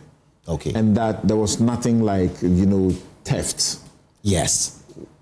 The charges, criminal charges, included dishonestly appropriating, or isn't it? That is correct. What is that? How is that different from stealing? It is a semblance of. Prosecutors lay out their theory. The Attorney General himself, clearly in the face of the fact that these monies which go into shareholders for the purchase of the properties or for holder to hold the properties, clearly now sees that because the properties were held in trust for the bank, there can be no stealing here. These properties, at the end of the day, were held for the bank. So that for people to make this argument is based on emotional drawbacks. The properties were held in trust for the bank. And they are on the books. It had been discussed at the board level and it had approved. And when the official administrator turned up, these matters were disclosed. They were never hidden. At best, they can be called misstatements. And if you go to the company, the Bank of Ghana, the law, Act 930, if you look at Section 94, I'm talking off the top of my head, the governor, the Bank of Ghana, can examine the books of a bank. And when they examine it and there are misstatements or misapplications, what they will do is that there's an administrative sanction, I believe under 98 to 100, between 98 to 100, where they can punish you by way of administrative sanctions or penalties. Thank you. But it has never been the case that these misclassifications becomes the basis for the revocation of a license. And that's why the law is important. If you put mad things in SPVs, does it then become a basis for revocation of a license? No.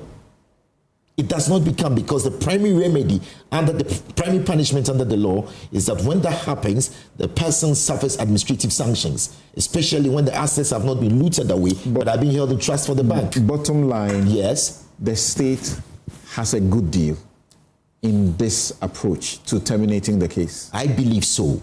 An Attorney General's duty is not necessarily to obtain a conviction, especially when the dispute centers on commercial malfeasance, because sometimes it's extremely difficult to prove. Mr. Bright Simmons was candid enough to say that the Attorney General has gone to court and thinks that within the adversarial system that we operate, this is what he can achieve. That concession that he makes should stop him from making further statements that we have not had a fair deal. Because when we go to court, we operate within an adversarial system. And that adversarial system requires us to operate by the rules. The rules and the facts now clearly show that these are the matters at hand.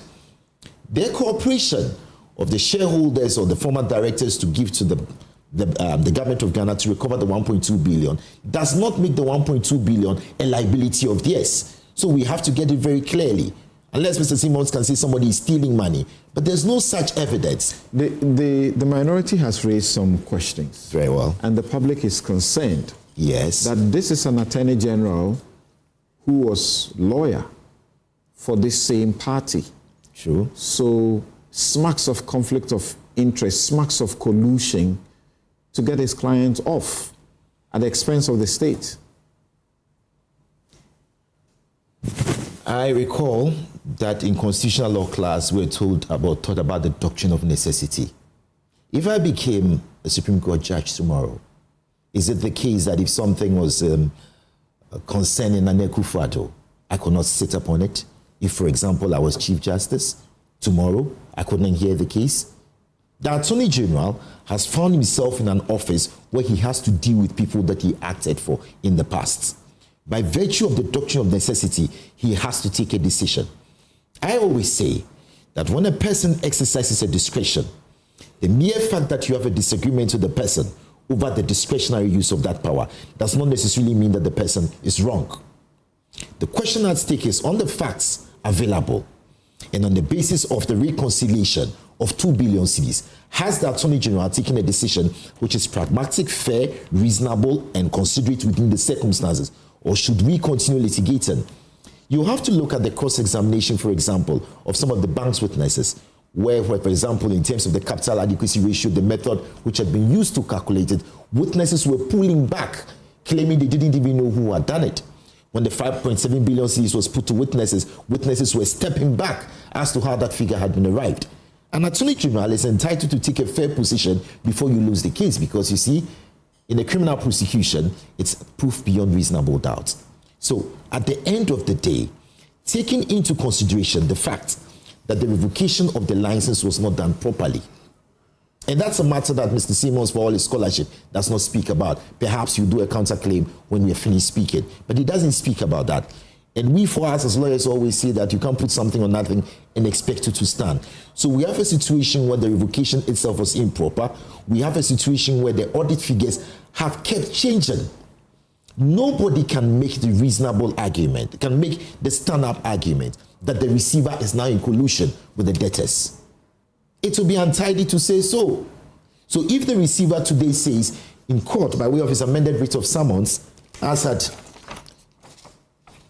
Just give me a minute, let me just check. Sometime in 2024. 20th of March 2024, says that the debt then was 2.8 billion. And remember, at the time that he cascaded down from 5.7 to 2.8, it was not a settlement issue. It was not a settlement issue because they were now getting to grips with the full picture of the situation. That reduction was significant, but then again, the bank had lost its license on the basis of a figure that has now changed. Who is asking that question? Mr. Simmons doesn't speak to it. From where you said that is an unfair treatment I don't like by the state against the bank? I don't like to put this emotional tax on issues. I just like to put the facts forward. I like to say clearly, or I like to submit clearly, that the figure upon which the bank lost its license has now changed. And it changed in court. So if they are very, strong about that point, they shouldn't be interested in settling. They should rather be interested in pushing this against the government and seeking that in the end, their license is restored and the government pays for the wrong committed against them. The point at stake is that nobody has the eye of the evil prophet to see tomorrow. Sometimes you may think you have a very good case in court, but the judge may see differently. And therefore, sometimes when, as they say, what's this thing saying in Julius Caesar, there's a tide in the affairs of men, which when taken at the flood leads unto fortune. Omitted all the voyage of life is bound in shallows and miseries.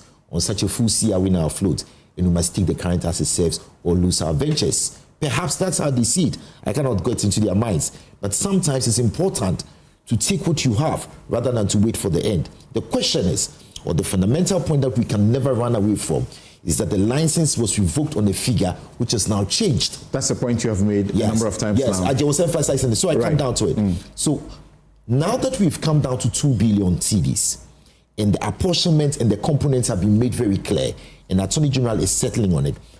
People have said, for example, why is he entering a Nolle Prosequi? Why is he not going under Section 35? Why is he not going under the Plea Bargaining Act? Our law makes provision for these things when people are pleading guilty. Nobody has ever explored the thinking that when there's a criminal case running and a civil case running, and the government sees that it cannot win, it cannot force somebody into a plea bargain position, and therefore can enter into a consensual settlement. So I like to say to those who make that argument that clearly Section 35 and 70 of the Plea Bargaining Act are not applicable to the facts of this case. Because you must plead guilty first. Guilty. Yes. Before there will be a plea bargain agreement. Absolutely. Okay. In this case where it's a 50-50 take, and there's an absence of guilt or admitted guilt on the part of the shareholders, there can be no reference to these particular sections that people are propagating. Okay. I'll yield back for now. It's, I'm beginning to appreciate it from this point that it's as if, these individuals are saying, you members of the public suggesting as though we were down, guilty down, and some favor is being done us. Sorry, no favor is being done us. We don't believe that we would have lost this matter. But Oliver, did you also speak to Ellie when you sought to suggest that the 2.1 billion, which constituted fictitious amounts, and it is not about cash outflows, it's not a matter that you should be letting the people go on what do you feel now about the developments? I think that there's so many issues that have come up that we need to take our time with. There's a conflation, first of all, about the questions of revocation. There's questions about how much is recoverable, whether in terms of what the receiver estimates. And also there are questions about violations of law.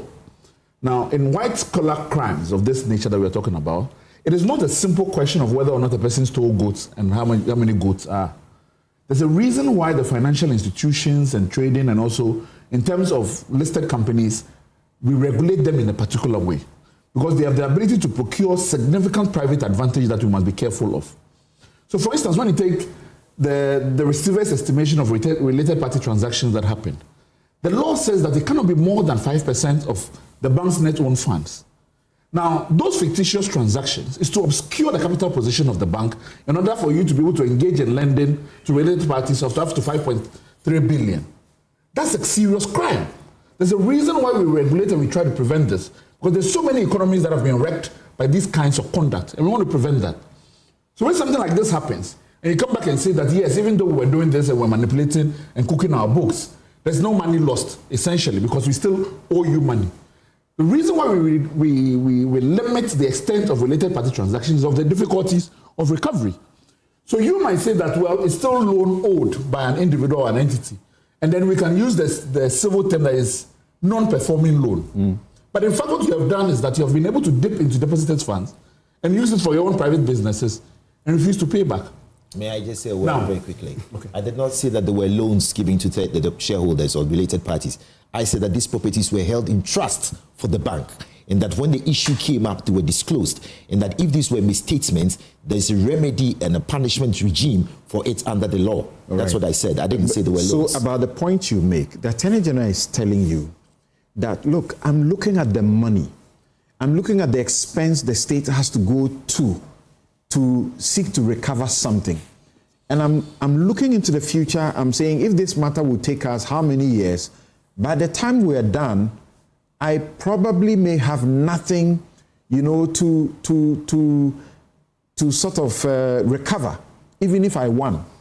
So this is the best way. You say this is a crime for having, make this fictitious sort of booking. That's a crime. So you should be prosecuted. He says, I'm more interested in recovering money than prosecution. No, this is important. The fact that the Attorney General, and I defer to the Attorney General's logic and how he wants to be able to conduct this matter, says that because of my estimation of the difficulty of recovering certain matters, I'm taking a different approach, does not excuse criminal conduct or criminal liability. It doesn't. It doesn't grant anybody a moral platform to come and now suggest as if they have done nothing wrong in the first place. And it's as if this is where the rebranding of the conversation is going to, that these individuals were completely infallible, did nothing wrong in this contest. And now look, even the Attorney General is now vindicating them At no point did the Attorney General suggest so.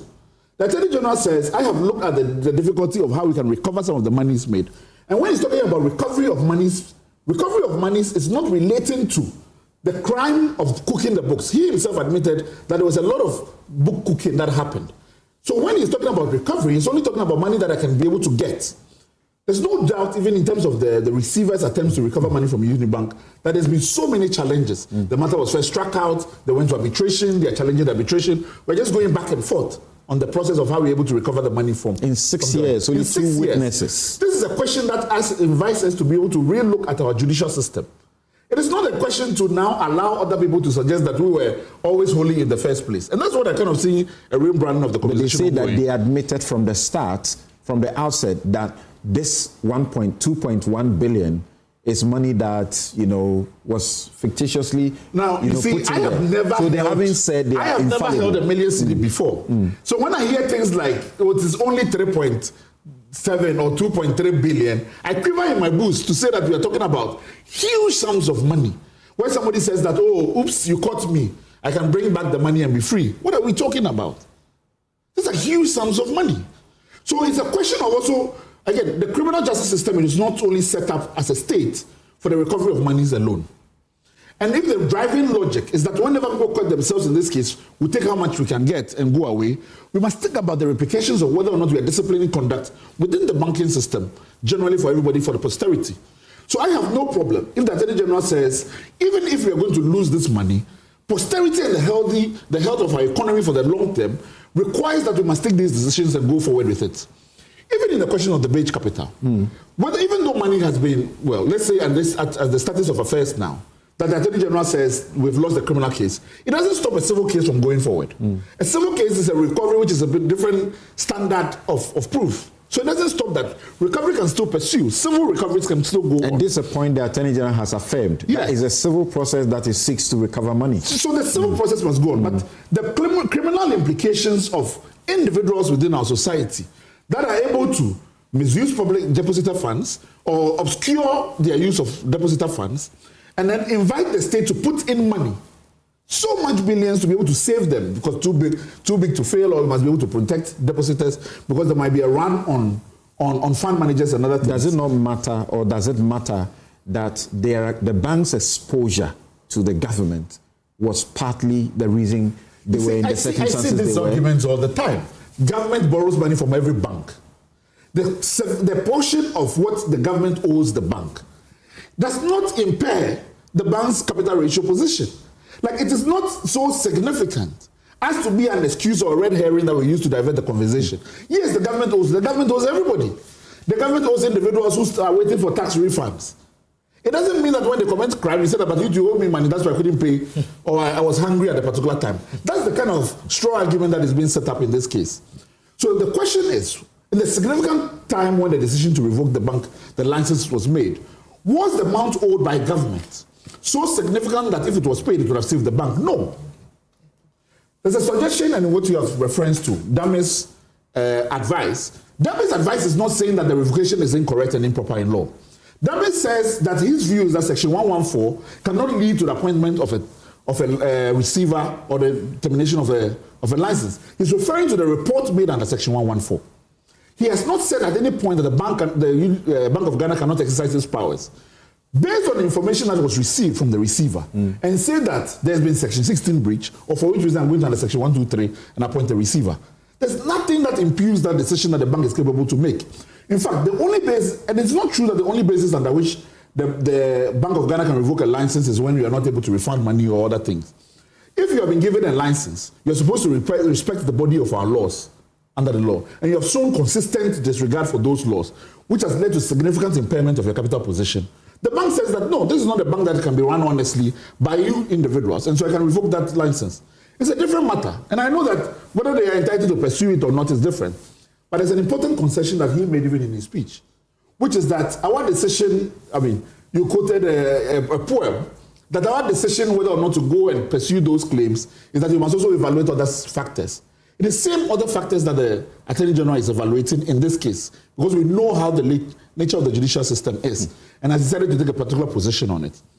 There are three things that I will take as a problem with the Attorney General's position. One, I think that in the matter where people are becoming growing suspicious of your own role in the matter previously, it was not sufficient to issue that statement that they did, which said we have recovered 60% for which we have dropped.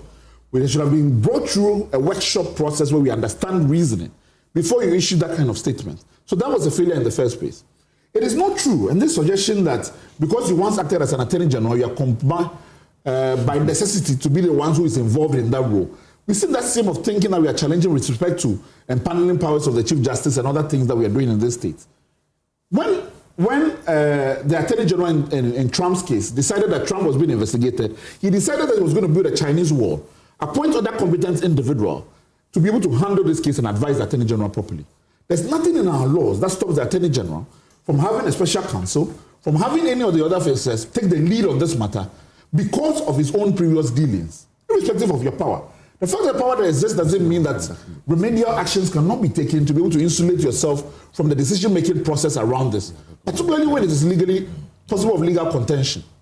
So that's the second thing. Again, it's not about whether or not he's wrong in his assessment, but the appearance of, Martin Abidi talked about the former lawyer of Dufo was negotiating with with himself as Attorney General. These appearances in a public policy matter can create impressions that weaken trust in the office. And it's about protection of trust in the office. Thirdly, when you are making the decision regarding what is recoverable or not, we do not know the extent of conversation that has existed between the Attorney General and the receiver and the implications of the receiver's work. We don't see the receiver speaking. We don't know what extent of what collaborations or discussions have had and whether or not it compromises the civil matter or not. So when Bryce says that the receiver is the only person who is competent in law to recover money, he's technically correct. That he's still in a fiduciary responsibility vis-a-vis the Bank of Ghana, who has expended those amount of money. What conversation was had between these? Will anything change if I told you that the receiver endorses 100% the position of the Attorney General as put out? I think that it is important for us to know that the receiver would then communicate this matter to us. I think that it is fair. I am not discounting the possibility of an agreement that's viewing the difficulties I've had even within the courts in trying to recover this money. Because the essence of the criminal prosecution system, Bright says this, is that it also allows pressure to be brought to bear on the individuals for them to be able to deal with the receiver in a particular way. Because if it's left with the civil justice system, well, we can be in court for 100 of years. Does it also matter on the other leg of the suspicion of complicity or some wrongdoing for his own former client? When he discloses to us that a number of people were involved in this negotiation. It was a prolonged negotiation. There were officers from the Attorney General's office, including, is it the DPP, the Director of Public Prosecutions. Yeah. So it's not as if he single-handedly led the process. So when the NDC was campaigning to be elected, they said clearly in their manifesto that they were going to conduct a forensic audit of the entire banking sector cleanup. The expectation then is that there's a plan and a roadmap that Ghanaians will be privy to as to how this was going to unfold itself. Potentially to restore some licenses. Yes, and potentially to do all of that.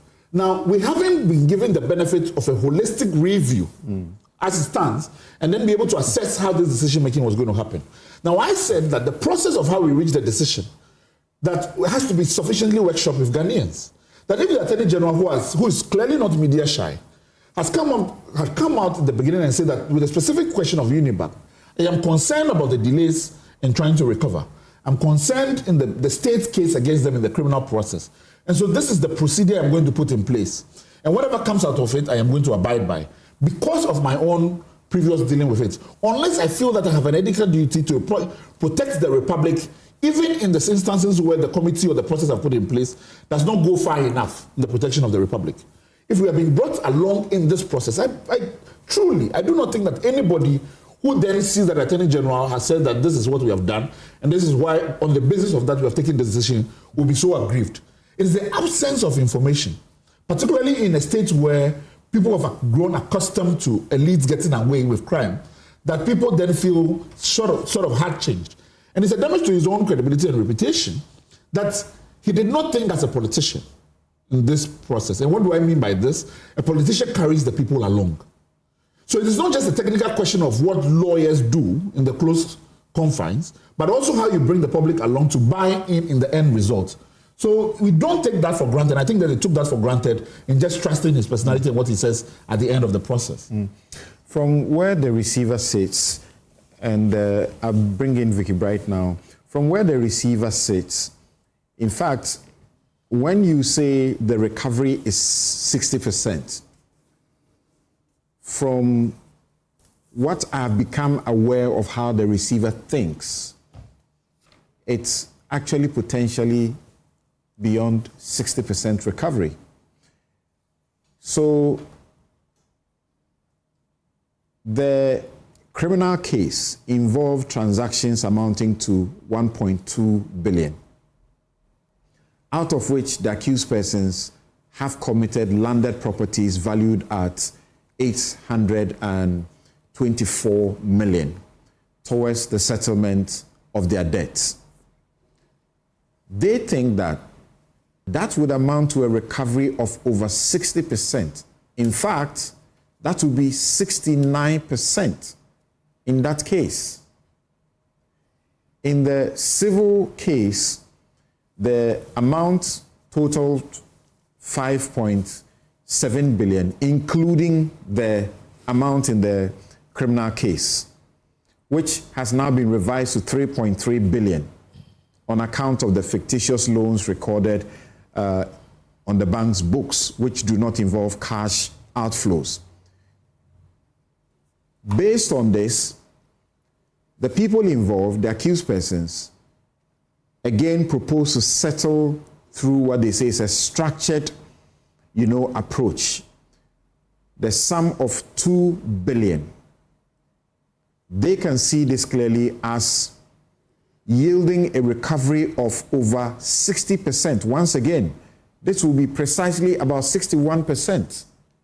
What do you say? I think I want to just make some general comments, because I guess if I were to sum my view on this, and we've all listened extensively to a lot of analysis on this, I would say that I'm not happy with the decision, but I can understand why the Attorney General made that decision. We, under Nolle Prosequi, we know that he's not obliged to explain himself. But for the purposes of transparency, he chose to do so. And I am glad he chose to do so, because if he hadn't done that, some of us would have sat there scratching our heads and wondering, what's going on? Is this the new normal? Are you opening the floodgates to allow people to steal and just steal enough so they can have the pot to negotiate their way, and keep the rest of it? But and I would also have been wondering how this sits with the oral, process, the oral anti-corruption processes that are going on now. So for me, it was good that he did that. Maybe now we find ourselves scratching our heads about something else, the figures, which you were talking about. I want to say that the way some of this has been packaged seems to suggest that it's bad, but it's not so bad. These are real crimes. Let's not be confused about that. And these are very serious crimes. So I would not want the gravity of the offenses to be understated. I think it's important that we get that, because the Bank of Ghana is there as a regulator for a reason. And not everyone is allowed to hold a universal banking license. You have to go through very rigorous compliance procedures to be awarded or given a license. The Attorney General says he would also love to have convictions. But he says he's being pragmatic. Yes. And he's taking a holistic approach, because 100% recovery was not possible and a conviction was not guaranteed. Is this a statement of fact to you? Is this a statement of fact, reality? I think in reality, look, when you go through all these cases internationally, it's 100% is never possible, is it? So everyone tries to get as close to it. Guaranteed. Is he right? And conviction is never guaranteed either. I mean, these are just mere facts of life. Sometimes you go to court and you expect to get a conviction and you don't. Other times you expect to be free and you are convicted. So just as a general rule, that is a fair statement. Whether or not that applies in this particular context is another matter. This whole non-conviction-based asset recovery scheme or regime that we now find ourselves in is also interesting here. I know that in some countries, like the LATAM countries, for example, they have them for even drug trafficking and corruption charges. In Colombia and Peru, they have actually enshrined this in their legal system. And then when you come closer home to Africa, Angola, Cape Verde, Mozambique, and then, the UK, whose laws we follow very closely, they also have it in both their civil and criminal proceedings. So for asset recovery orders and forfeiture orders. So I think that... But that nomenclature, it might be problematic. And last week, when we're discussing the same issue, people have said, non-conviction-based asset recovery. This is not what that is. We presently don't have that sort of, legislation enshrined for in it. Yes. But non-conviction-based forfeitures are supervised by the courts. That's what they are. It's not you, the person involved or the accused person sitting with the Attorney General, prosecutor, and agreeing, and the Attorney General going to enter a Nolle Prosequi. That is correct. Because this is beyond the reach of the court. Yes. Once you file a Nolle Prosequi, the court can't say anything. Then the Attorney General is a law unto himself. So you shouldn't be calling it anything like non-conviction. It's similar to it. It's not exactly the same thing, but as you said, this one is not. It's just a regime. It's a power that the Attorney General has and can exercise.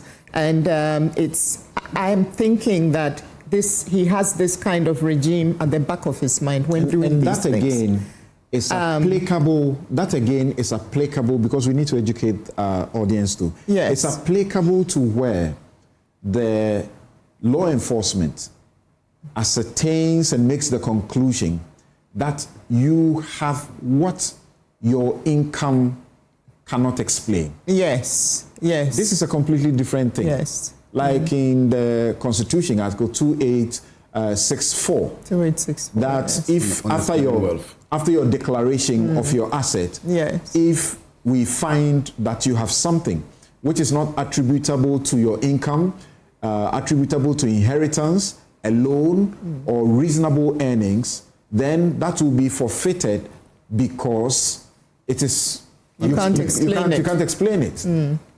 Yes. So, well, anyway, this is the route that he's chosen to go. And we are where we are with it.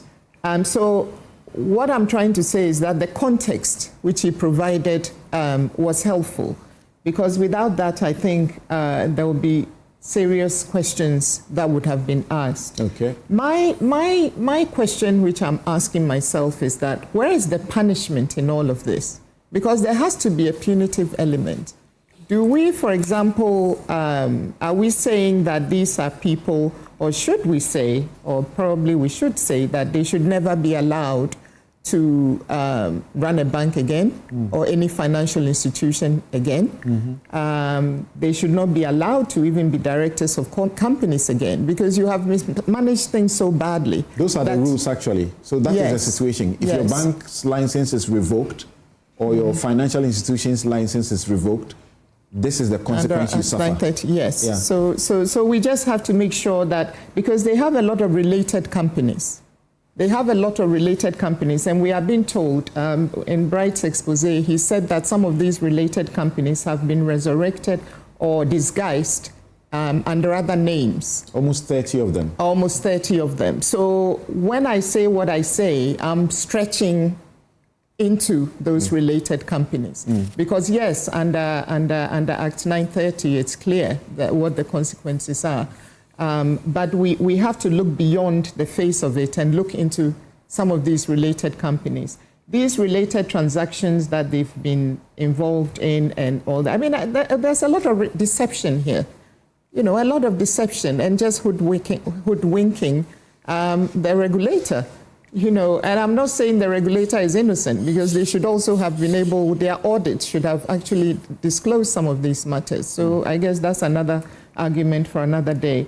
What we all take heart in is the fact that with the Nolle Prosequi, the door is still open for punishment, should they come across any new information or evidence that will warrant the case to be reopened. So I guess it's been packed rather than the doors shut firmly. Because if he had done a withdrawal, that would have killed the case. A withdrawal after prosecution had closed their case. After prosecution had closed their case, then that would have actually shut the thing down. But he chose to go down that route, so the fact that we can, you know, I guess the door is ajar, it's not completely shut, so let's see what happens next. So, Abraham, Dr. Nyaho Tamaklo sends in this message. He says the recent Unibank case where the Attorney General utilized the Nolle Prosequi to discharge Dr. Dufour and others served as a stark reminder for our political class to tread carefully in handling sensitive matters.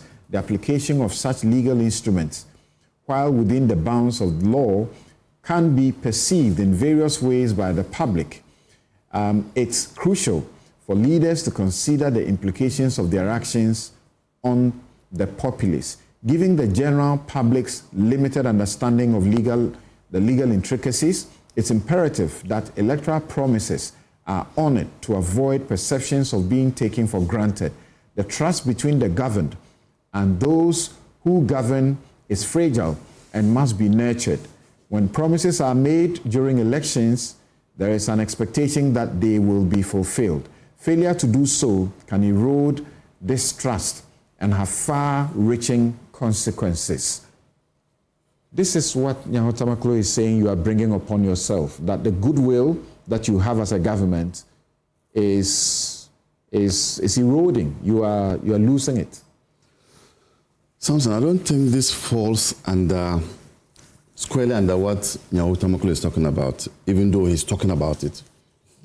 You see? There's a saying in our language, that's you and me's language, that if grains pour in the soil, you cannot collect all of it. Correct. That's a fact. Now, you have an Attorney General who has inherited a case which has been running for 7 years. He will definitely review the case. And don't forget that anytime you put together lawyers from the Attorney General's department to prosecute a matter, it is an expense to the state. He then reviews the law, the case, and this reviewing of the case will not be done only by him. So he comes to a conclusion that, look, in this particular matter, I cannot guarantee conviction. In this particular matter, why don't I cut my losses? And takes a decision of this nature. He looks at it and says that the state will benefit if I engage in what we are calling non-conviction-based assets recovery. As a nation and as a people, are we interested in recovering what has been lost, or we are interested in seeing the full haul of the case, and then at the end of the day, if they are acquitted and discharged, we say that Attorney General has done well? Which do we want as a people? In this particular matter, I've heard that Dr. Ayene acted for Dr. Dufour.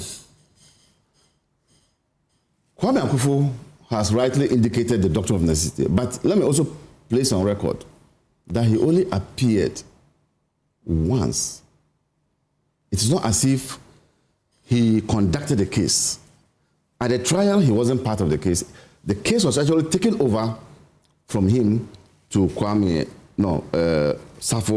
Boabing, I think so. That's correct. Yes.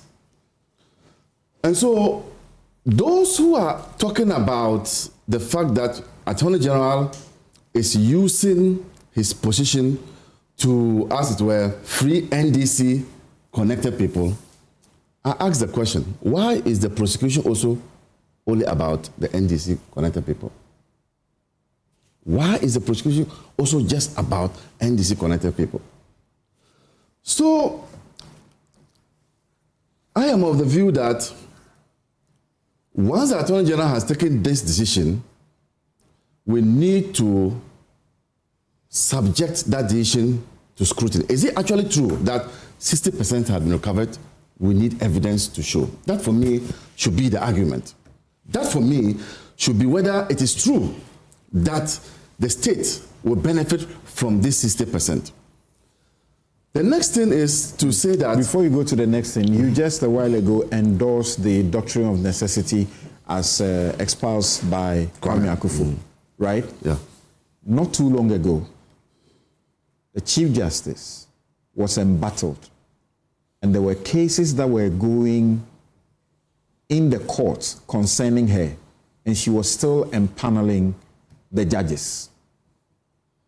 You were very unhappy about that when the NPP kept saying that because of the doctrine of necessity, once she still remained the Chief Justice and she had not been suspended like she now is, it was her duty. She and only she could empanel the court. But say Dominic, Samson, people will make suggestions. People will make comments. The position is that she did it and she was in the right to do it. But you can't stop people from making comments. No, I'm saying, yes, you were unhappy about that situation. You criticized that situation, that it ought not be. So why in this circumstance you say, as for Dominic Ayine, the doctrine of necessity must apply to him?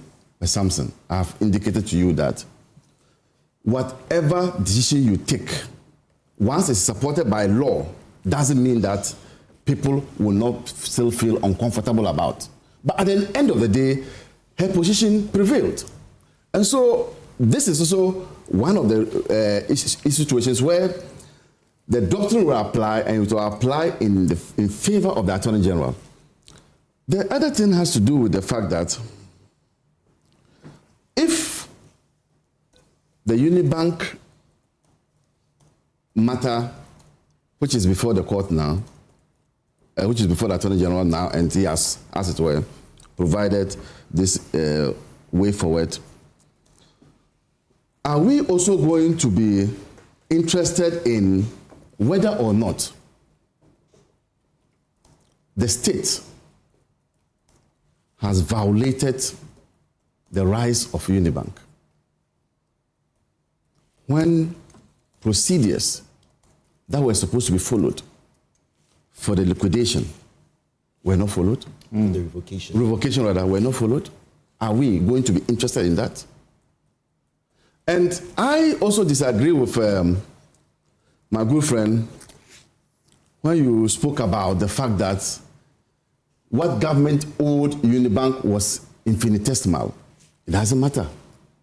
Would that have also helped Unibank to shore up its books? Would that have shored the Unibank books, which would not lead to the revocation of their license? The receiver, that's the Bank of Ghana, appointed at the time to be in administration of Unibank, had called on the Bank of Ghana and say, you owe the bank, pay the bank. Right? It didn't matter that it was the Bank of Ghana that appointed it, the receiver or the official administration to be in it. He still said, you owe us, pay us our money. Because maybe you can help us to stay afloat. Because there were a lot of contractors who had gone to that bank and secured loans to do government work. Government failed to pay the contractors. The contractors couldn't also pay Unibank. Was Unibank also, exposed by that arrangement from the state? And I think that the current situation where the Attorney General has come out with this type of situation is best for the Republic. And like Vicky Bright indicated, the Nolle does not, as it were, and I heard the Attorney General make that point during his press press conference, that if they stumble on new information, they can still pursue them because the Nolle does not end it all. Do you believe that? Why don't I believe? What, do you have anything that, was anything written on his face that you don't believe? Samson? You mean an Attorney General in a different regime? No. What's wrong? This regime. Why? This same Attorney General was then an Attorney General and prosecuted an NDC person. You know that. This same Attorney General, Dominic Ayene, prosecuted my own brother. Interesting. So those of you who are a bit worried that it doesn't look like we have sufficient time, let me let you know that we have an extended time, and that's why we are taking time to make sure that we discuss this matter thoroughly. Comrade Boateng, what do you say? The minority held a press conference led by Kwame Ayimedu-Antwi, and they raised the issues of the optics that didn't look good because of the Attorney General's previous, position as a lawyer for Dr. Dufour, Unibank, and so. When you hear that whether or not he was a lawyer for him does not change the figures that we are speaking to. So what's wrong would have been occasion? Yes, it may not change the figures, but obviously it will influence one decision or the other. Because we all know that the decision to prosecute or not is one that is reposed in the AG. So if he had previously acted for a party, and not the usual clients lawyers would have, but one that is also a member of his own party, a leading member of his own party, nobody can rule out that affinity that can breed some influence. Do you think sincerely that there would have been an Attorney General or deputy within the NPP's regime who would not come into contact with their clients after they had become Attorney General? Because the Attorneys General are experienced lawyers. They would have had many years of practice. They would have done maybe 15, in the least. I don't know an Attorney General who's done less than 10 years in practice. So they would have clients, and they may come in contact with them when they are executing their job as Attorney General. Yes, in fact, I agree with you. And, sitting down here listening to the arguments, exactly what I was thinking was for us to begin to look at that area as a nation. Because, obviously, as you did indicate, as a lawyer, you obviously, have clients. So if you come into any statutory positions, one of those clients may, have a case that you would have something to do with in your official capacity. But I will also defer to the argument made by my brother that in instances like that, it is very important that we create some insulation, some buffer between the AG and then those who will have the hands-on duty in respect of that matter. The ultimate decision will be that of the AG. Yes, and that is also problematic because the AG mentioned the DPP and other people that were involved, but these are also people that, work under the Attorney General. So the influence line is not truncated. They are professionals. Yes, I agree. But then it is also a perception. And the perception is very important, very, very important, especially in this enterprise, of governance. And that takes me even into the public trust in the whole criminal administration system. What we know and what we know to be the jurisprudence of our criminal justice system is that inherent in it is deterrence. And that is number one element that runs through our criminal justice system. If you take that out and then we begin to wade into other issues with economic motives, then we are losing what primarily our criminal justice system is supposed to do. The public expectation is that if you do wrong to the state in a manner that has been done, you should be punished. When we are talking about punishment, we are not only talking about custodial sentences, but at the end of the day, there should be a certain pronouncement, judicial or otherwise. There should be a certain pronouncement on guilt, which will go with you with all its attendant consequences. But if we begin now to be saying that, once we can get something, once we can begin to negotiate and be able to recoup, what we have lost, then we can replace, what is the criminal justice system is supposed to do. We can replace it with a civil arrangement. It becomes difficult, and this is very, very fundamental. Very, very, very fundamental. I think that it will begin to create problems for us. The public will begin to think that, and especially will not be good for the political class, because what will happen is that you have people who are too big to be jailed.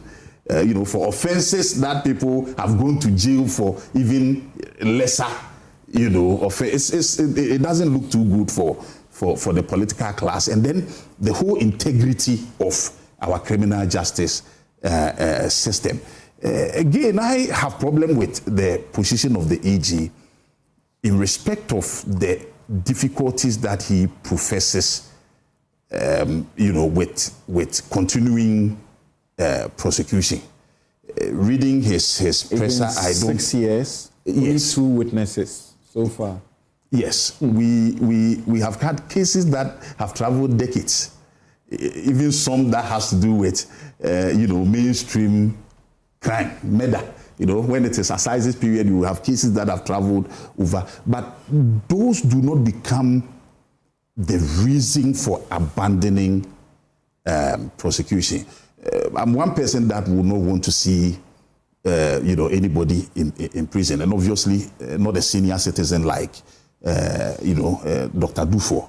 And that is why I rightly indicated that we are not all talking about imprisonment, but a certain judicial pronouncement, which will give a certain,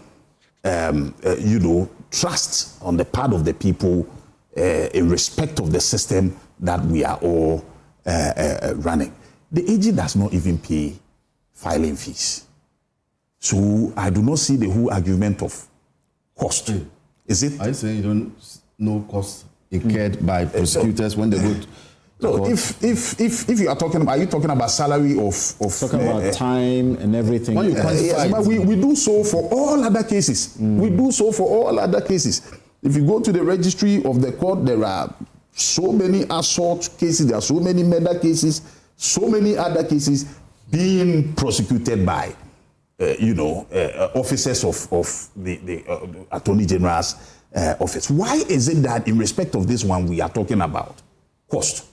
And cost in respect of what? More so when you do not pay, filing fees when the state attorneys file their documents in court. I don't see it. And I clearly do not also see the difficulty. If you say that conviction is not guaranteed, in which matter can you 100% guarantee conviction? Not even in murder. So when we go to court, our duty is to put our evidence before the court, and for the court to look at it, evaluate it, and come to a certain conclusion. There's no single matter that you think once you institute it, the outcome is There are some matters you have ocular proof. So it's not too difficult to say this matter. It is still subject to the judges. You'll be surprised. The OSP and the video of the bribe. Even ocular proof, we are not able to sometimes, yes, and sometimes the frustration on the part of lawyers. That was an interesting situation, right? The problem with that case was that while he gave the money, and you can see that money exchanged hands, he doesn't say specifically that I'm giving you so you vote for me. But they show the video where he's demanding a refund of the money because he did not vote for him. And yet the judge says there's no proof that this was the purpose of the money. That's the problem sometimes. That's why I quoted the poem. But there's this stringent attitude by my friend here, my learned friend here, to speak about conviction. And I have to say, if you look at the Epstein example in America, when Trump was in opposition, he kept on belaboring the point. Today he's come back to haunt him. When we speak as lawyers, we have to use the threshold of objectivity to ensure that when tomorrow we are back in office or we have official powers, we are not caught by our own languages, like my friend here started struggling with the doctrine of necessity. So let me take very quick comment in from Bright to conclude. So we move on to the next subject. Yes, Bright. Hello, Bright Simmons. Samson, can you hear me? I can hear you clearly. Oh, very good. So I need to make a few reactions to the manner, for example, the manner at which you arrived at the 10.6% is flagged as clearly unfair. Well, there are a couple of points that I think we have to make. So one of them is that my very erudite colleague on the panel, Kwame Akufu, clearly evidences why Unibank retains him. So he's done good advocacy for them, as I'm sure he's done in court. What is Bright saying? That's good. But Bright has had the advantage of sitting at home and preparing his notes. You have notes all over the place. We have to speak extempore. I don't even know why he's getting the right to rebut her. You sit back, you watch us, you file pleadings against us. You directly address some of the points I raised. So first of all, I think it's important that the audience know you are a lawyer for Unibank and has been for a while, so they understand the full context. The second thing I think is that you mentioned the SPV loans, and you try to suggest that all the related party transactions are SPV loans, and that is not correct. The SPV loans is what I've displayed on the screen. If Samson, your viewers can see, and it's very clear. Can they see? Yes, it's on. Except we want you to be very quick about this. Basically, what happened is that monies that were given to the shareholders by Unibank, some of them were then packaged into entities that the shareholders still controlled, but they classified them as SPVs, and the amount involved was just 650 million cedis. So in terms of the total, this was still around 15%, right? So even if you assume that the SPVs are innocent in some way, it doesn't cover the huge amount of money, nearly $1 billion, that was given to the shareholders to invest in various other transactions in companies that are still active and which is still making money for them. So essentially, the issue is really simple. It's a very simple issue. When Unibank collapsed, how much did Ghana spend to try and fix the problems that were created, including nearly $1 billion in deposits that people had gone and given to Unibank, for some reason we couldn't find money to make good on those deposits, and the government had to step in and put in that money. But they're arguing that that's your own problem as a government. As far as they are concerned, they were going to inject 2 billion, is it 4 billion in total? Okay, the bank would have survived. Samson, it's very important that the numbers, we don't get confused with the numbers. There's a certain amount of deposits people have gone and put in a bank. That's number one. There's a certain amount of money the Bank of Ghana has given to a bank, which is our money, the people's money has gone to a bank. That's number two. The bank has borrowed money from other banks in Ghana, etc. So that's number three. When you add all that up, how much do you get? And that is where you get the 9.4 billion. That's number one. Number two is that, and then when the time came and we had problems with the bank, and we said we're going to revoke the license, remember that under the law, if the Bank of Ghana concludes that the bank is insolvent, the law says it shall, it doesn't say it may, it shall revoke the license within 60 days. So once the Bank of Ghana established that the bank was insolvent, the Bank of Ghana had no further discretion in the matter. The bank had to be resolved. Now, in the process of resolving the bank, we now say, okay, this 9.4 billion that we know you owe people, what are the assets that will cover it? We couldn't find those assets in enough quantity, which is why the people of Ghana stepped in. And what I'm trying to explain to you throughout is that in the end, we spent about 7 billion trying to cover the hole that was left by Unibank. That is the big issue. Most of these other discussions we've had, while important, does not in any way diminish that critical point. That in the end, you and I, everybody had to pitch in our taxes to cover the hole that Unibank left. Whether that was due to negligence, theft, misappropriation, etc., etc., we can debate ad nauseum. Okay. Last, which has also been, I think, not sufficiently covered, is that when I showed you a slide that showed how much money, went into the big companies that Unibank owned separately. I don't think we paid attention. These are companies that are not SPVs. These are companies that are still operating, and they are still controlled by the shareholders of Unibank. What he said. Numa, Integrated Properties, Uniprecision, Alban, Eurostar, Belstar, etc. Now, those companies, when you look at the monies that was given to them from Unibank, Numa Logistics alone, nearly 1.7 billion. That's roughly $400 million of loans taken from the bank and given to another company controlled by the shareholders. Now, these companies are operating, they are making profit, and I'm sure the shareholders are benefiting. My argument is there is more that we can squeeze out than the $60 million in properties that have not been valued. Right. And the $2 billion we should collect from other people other than Unibank. Essentially, as a country. So Bright, I did pay attention. That's where I suggested that it appears that you have done a better job than all those who have produced these reports. No, not really. Because the reports, everything I said on this show came from not one report, but several reports by the receiver. That's the point I've been trying to make. When Kwame Akufu insists that I've sat there and calculated my own figures. No, I'm not insisted. When you make the statement, for example, the properties have not been valued, it's incorrect. The properties have been valued and taken into consideration for purposes of the reconciliation. It's incorrect for you to make that assertion. And those documents that the receiver... You agree, Bright. You agree, Bright, when you say those properties that they have, tendered for valued at 800 plus million, you said no one has valued them. That was an unfair statement.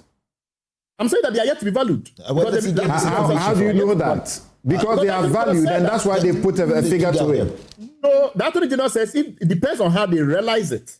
Well, there we go. Now he changes his shifting sands now. Depends on how they did what. I'm saying that the Attorney General himself announced that those properties, depending on how much they are valued at, if there's a shortfall, that will have to be covered. Okay. So that tells you that we already have a risk. Thank you. Thank you, Bright. Every document I've used on this show they were valued by come from the receiver. They were valued by three entities, including thank you, gentlemen. Thank you very much, Bright. Let me clarify that last point.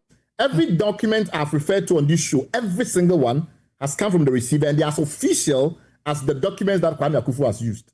So they know that there's a presumption of regularity that benefits his position but does not benefit mine. It's not correct. Okay. It benefits me. Thank you very much. We'll have to find out how the receiver is unable to come to the same conclusion as yours, and the huge gap as far as the debt obligation, calculations by yourself and the receiver is concerned. Yakubu Ibn Chambers says that as peculiar as the purpose of a sensitive institution like the bank is, I find it preposterous that a bank like Unibank could muster the temerity to engage fictitious figure entries meant for consumption. It will only be an exercise in futility because the Attorney General is politically aligned with the individuals in the Unibank case. The Attorney General should do Ghanaians the favor by distancing himself from the recovery process. Eddie says that, can you ask Kwame Akufu, has the figure changed into a new figure that would have saved them from losing the license, or the figure changed into a new figure that's more of the same predicament that would still have saved their license? Okay, questions there. George says, conflict of interest. Official duty ought to be done by the one authorized to do so. Even if his deputy were to take that decision in Dufour's case, it would still have been done in the name of the Attorney General. The Attorney General found himself in a difficult situation, but then he ought to perform his official function. Right. Many of your comments, we need to take a break and return to, disguise SML at the airport where broadcaster Paul Adumochire is being investigated among a number of people for something that must have gone wrong, criminally wrong, and for which he was arrested, detained, and eventually granted bail yesterday. Ayene's apparent conflict of interest also stems from a pattern. Was Stephen Opuni not also his client? Did he not file a Nolle Prosequi in that case? That's a question from Kojo. And Musa says that, Abattoir says that Attorney General's decision to discontinue Dufour and 7 others' case, for me, is a prudent decision. The so-called banking sector cleanup was nothing more than an avenue for two things: siphoning the public purse and persecuting political opponents. If not, why did the government target only banks affiliated with the opposition? And why spend 25 billion? It's actually 30 plus billion, 31 plus or so billion to collapse these banks when just 9 million billion Ghana cedis could have kept them in business. Simply doesn't make sense. All right, we take a quick break. We'll be right back to visit the OSP to look at what it is doing wrong. Paul Adumochire has put up a video thanking a number of people, and people are getting incensed at that particular video. He's mentioning prominent figures in this country who called him, and he suggests that they seem to say, sympathize with him, and seem to suggest that what he has said, he was being witch-hunted, could be the case. We'll be right back.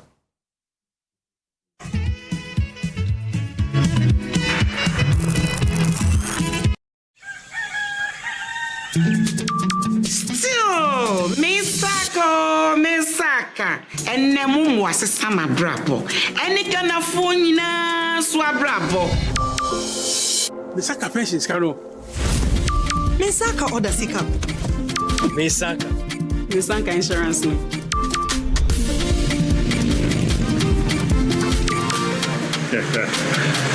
Misaka loan.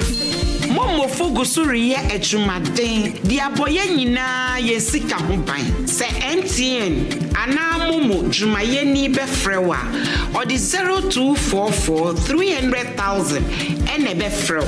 Na numpo orin bitsaw one time password ana se upin code enti wonso ye wa femu die na ma weni na ho na wonsa enka omo.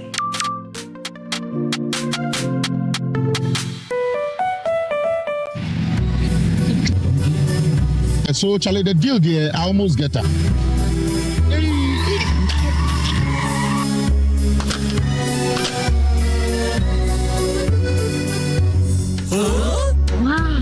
Syntax pipe, as tough as it can get. You get so sorry with your back, sorry. Oh, what are you? Was a thing. What the cat never won. Hey! Na ampai. Utina yanka pai yanka bo. Hey, madam, pai menu. Hey, Syntax pipe. Metono, omo kacha am say ne ho odem pa. Say ye fie, say ye fom. The pipe we bia eye ne gam. Syntax pipe. Why eliki? Come, madam. From today, Syntax pipe be my pipe. No two ways. We need a pipe be na be use. SINTEX pipe. Syntax pipe. Ile carry water. No wahala. Let's talk hemorrhoids. Hemorrhoids are normal structures located in the anus of all mammals. But it is only man who suffers hemorrhoidal disease because of the erectosa we have assumed and the squatting that we do to empty our bowel. Hemorrhoids consist of a special type of blood vessels which fill with blood when we are moving our bowel and help to cushion the anus against the force of transmitting the stool. Afterwards, they empty their blood, collapse, help seal the anus to maintain continence. Over time, these vessels lose the elasticity of their walls, become dilated, permanently filled with blood, leading to congestion of the hemorrhoids. The symptoms of hemorrhoids are bleeding and prolapse of the hemorrhoids when passing stool, itching and feeling of warmth in the anus and anal discharge. Laser, ligature, and longo are the modern, minimally invasive, most effective, and painless methods of treating hemorrhoids today. Mwintuba Hospital, first Ghana Colorectal Center, in to serve a peculiar health need. Having gone to Translight Solar, really, it's been one wonderful experience. Since the system was installed in my house, my daytime could be somewhere around 20 cedis. And so I've seen a marked reduction in my bills. And because of that, I am not paying as much as I used to do when I was relying solely on the national grid. My house has now become the city on the hill. With this current doomsaw, anytime my area is off, my house is well lit. Everything is on point. And I can get as much as 13 to 14 hours with my ACs and everything working perfectly well. So I can say, as for Translight, they are the truth, the way, and the light. You have to speak to Translight today. In fact, speak to them now, right now. Translite Solar. Have you been to Aqua Safari lately? Let me share my experience with you at the new Aqua Safari Resorts. When you arrive, you're greeted by warm smiles and introduced to your 24-hour butler who already has your itinerary sorted. Enjoy water sports activities like jet ski rides, kayaking, water sliding, flyboarding, and castanet fishing. You can even have your lunch here on the boat cruise. Experience horseback riding, tennis, and some golfing amongst a host of other activities. Let the tour guides take you through the sceneries of the Volta River, the mangrove forest, the friendliness of the animals, local and exotic birds, while you pet and feed them. You can have this large space for your conferences, corporate retreats, and so many activities as part of the package. We chose to have our breakfast with a beautiful sunrise right in front of our cabin. We had an amazing experience and I can't wait to return for more. Visit Aqua Safari Eco Resort in Ghana, bringing you closer to nature. Ghana, get ready! The biggest sales event of the year is back. National Sales Leaders Conference 2025, organized by Core Event Solutions, powered by MGA Consulting, and proudly supported by Chartered Institute of Marketing Ghana and Association of Ghana Industries. Happening on August 19th to 21st at the Accra International Conference Center. The special guest of honor for this big event is the Chief of Staff, Honorable Julius Deborah. Join over 2,000 participants, including CEOs, Managing Directors, Sales and Marketing Heads, among others, for 3 unforgettable days of insights and high-level networking with 68 seasoned speakers tackling 25 impactful topics across various industries. This is the one event you can't afford to miss. Reserve your seats now. Visit www.nslcaccra.org or call 0502-711-070 to secure your ticket. NSLC 2025, redefining sales excellence for a dynamic market. Yeah, Bongo. Hey, again.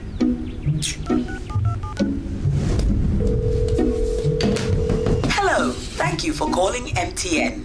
Yeah, this is Jerry, Jolly J for short. Hi Jerry, how may I help? These days I'm not happy with you guys at all. What you guys do is not cool, crowd. How do you mean, sir? You've been giving Bongo gifts all the time. Who is Bongo? Oh, Bongo, my friend. He purchased in my room. You don't know Bongo. Oh. You've been giving free gifts, but I don't. That don't be gift is him. That's MTN Rewards, sir. You can also get freebies because on MTN, doing always gets rewarded. Doing more of the things you love. Talk, text, browse, and more, and you get to redeem free call time or data by simply dialing *550#. Oh, sir. Yes, and on Fridays, you can even get extra special rewards like food vouchers, shopping discounts, and much more. Didn't tell me anything, no. He will move out. Doing gets rewarded, eh? Hey, but your voice is really nice, so. Would you like to know how I got the name Jolly J? That won't be necessary, Mr. Jolly. Calling customer care service doesn't give you points. I'm gonna call my mom. I'll call my grandmom. I'll call my ex. That girl can talk, Papa. Hello, Mama. So what's the topic for today? MTN. For decades, we have helped businesses connect with their trade partners all over the globe. From Ghana to Burkina Faso, Côte d'Ivoire, Benin, Togo, Senegal, China, Morocco, France, Netherlands, and many other countries. We have made it possible to bring Ghana to the world. We have brought small and medium businesses closer to their customers across the regions in Ghana with our SME support facilities.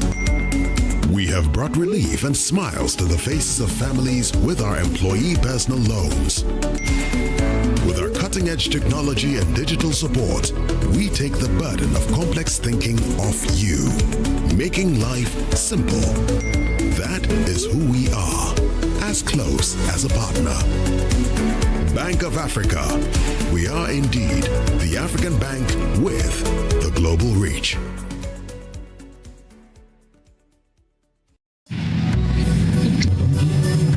So, Charlie, the deal there, I almost get her.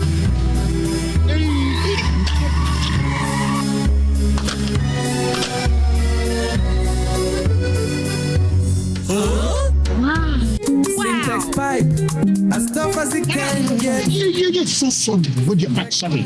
Oh, what am I doing? You was a thing. What the cat never won. You can catch him. Hey! Na ampai. Utina yanka pai yanka bo. Hey, madam, pai menu. Hey, syntax pipe. Me tono. Omo ka tell me say ne ho den pa. Say ye fie, say ye foam. The pipe we bia eye ne gam. Syntax pipe.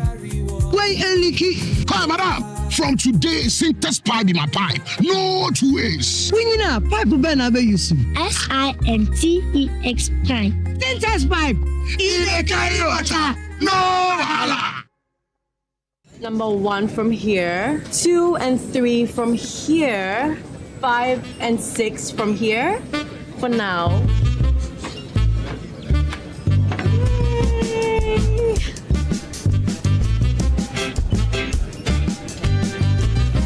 Now, I have the number 7, 8, and the number 9.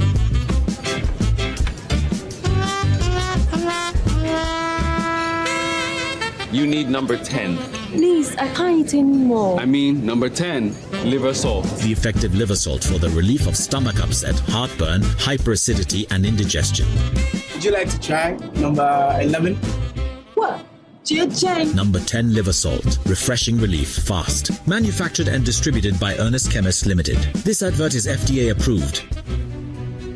We face real challenges every day in Ghana, from high rent prices, housing challenges, expensive food, traffic that drains our pocket and reduces our life expectancy, and rising electricity bills. But what if we told you that these problems are all interconnected and there are sustainable solutions that can actually save you money and improve your life? This August, the Joy Sustainability Month focuses on solutions to some of our key sustainability issues. For 4 weeks, we're diving deep into the issues that matter to your daily life. We will explore how you can still afford to own a home in Ghana, why your food costs so much, and what we can do about it, how to cut your transport costs, and practical ways to power your home, amongst others. Every weekday, join our expert conversations on the Super Morning Show and other programs. This is not just talk, it's about real solutions for real Ghanaians, because sustainability isn't just about the environment. It's about sustaining your wallet, your family's future, and Ghana's prosperity. The Joy Sustainability Month, starting 4th August 2025. Your sustainability future starts with the right conversations. The Joy Sustainability Month is brought to you by Joy Business and supported by Fidelity Bank. Believe with us.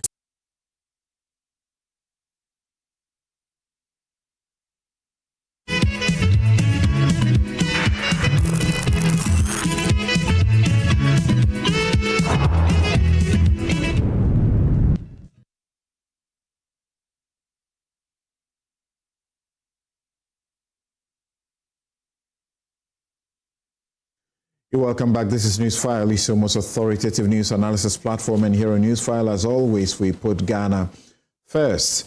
And I guess right here in the studio, Victoria Bright, international corporate lawyer and entrepreneur. Kwame Boafo-Akufu has left us.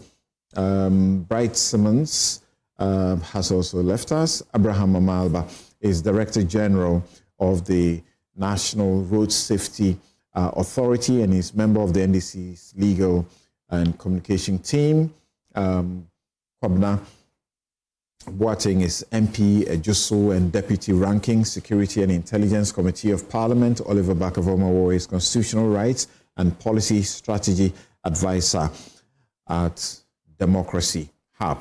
So I suppose you are clearly aware about what happened yesterday in respect of the OSP's invitation of Paul Adom Ochre, former chairman of the board of the airport company. And many did not understand what exactly was going on, but he, before he honored the invitation, spoke to, did a video and told the public about why he was being invited, about a contract. And then subsequently, Manasseh Azure-Awene also put out a story. And this is how Manasseh Azure-Awene's story, he and his colleagues, that's Manasseh Azure-Awene, Adjoa Adobia, Owusu, and Evans Aziamo. If you recall, these are the same people who did the investigations into the SML story.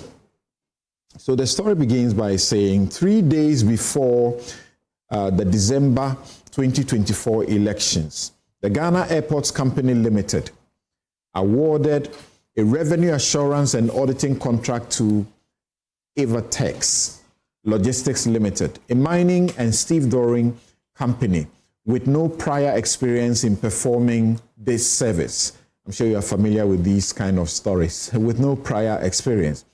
This shady revenue assurance and auditing contract appeared to be backdated, for evidence points to the possibility that the contract was signed after the New Patriotic Party lost the elections in 2024.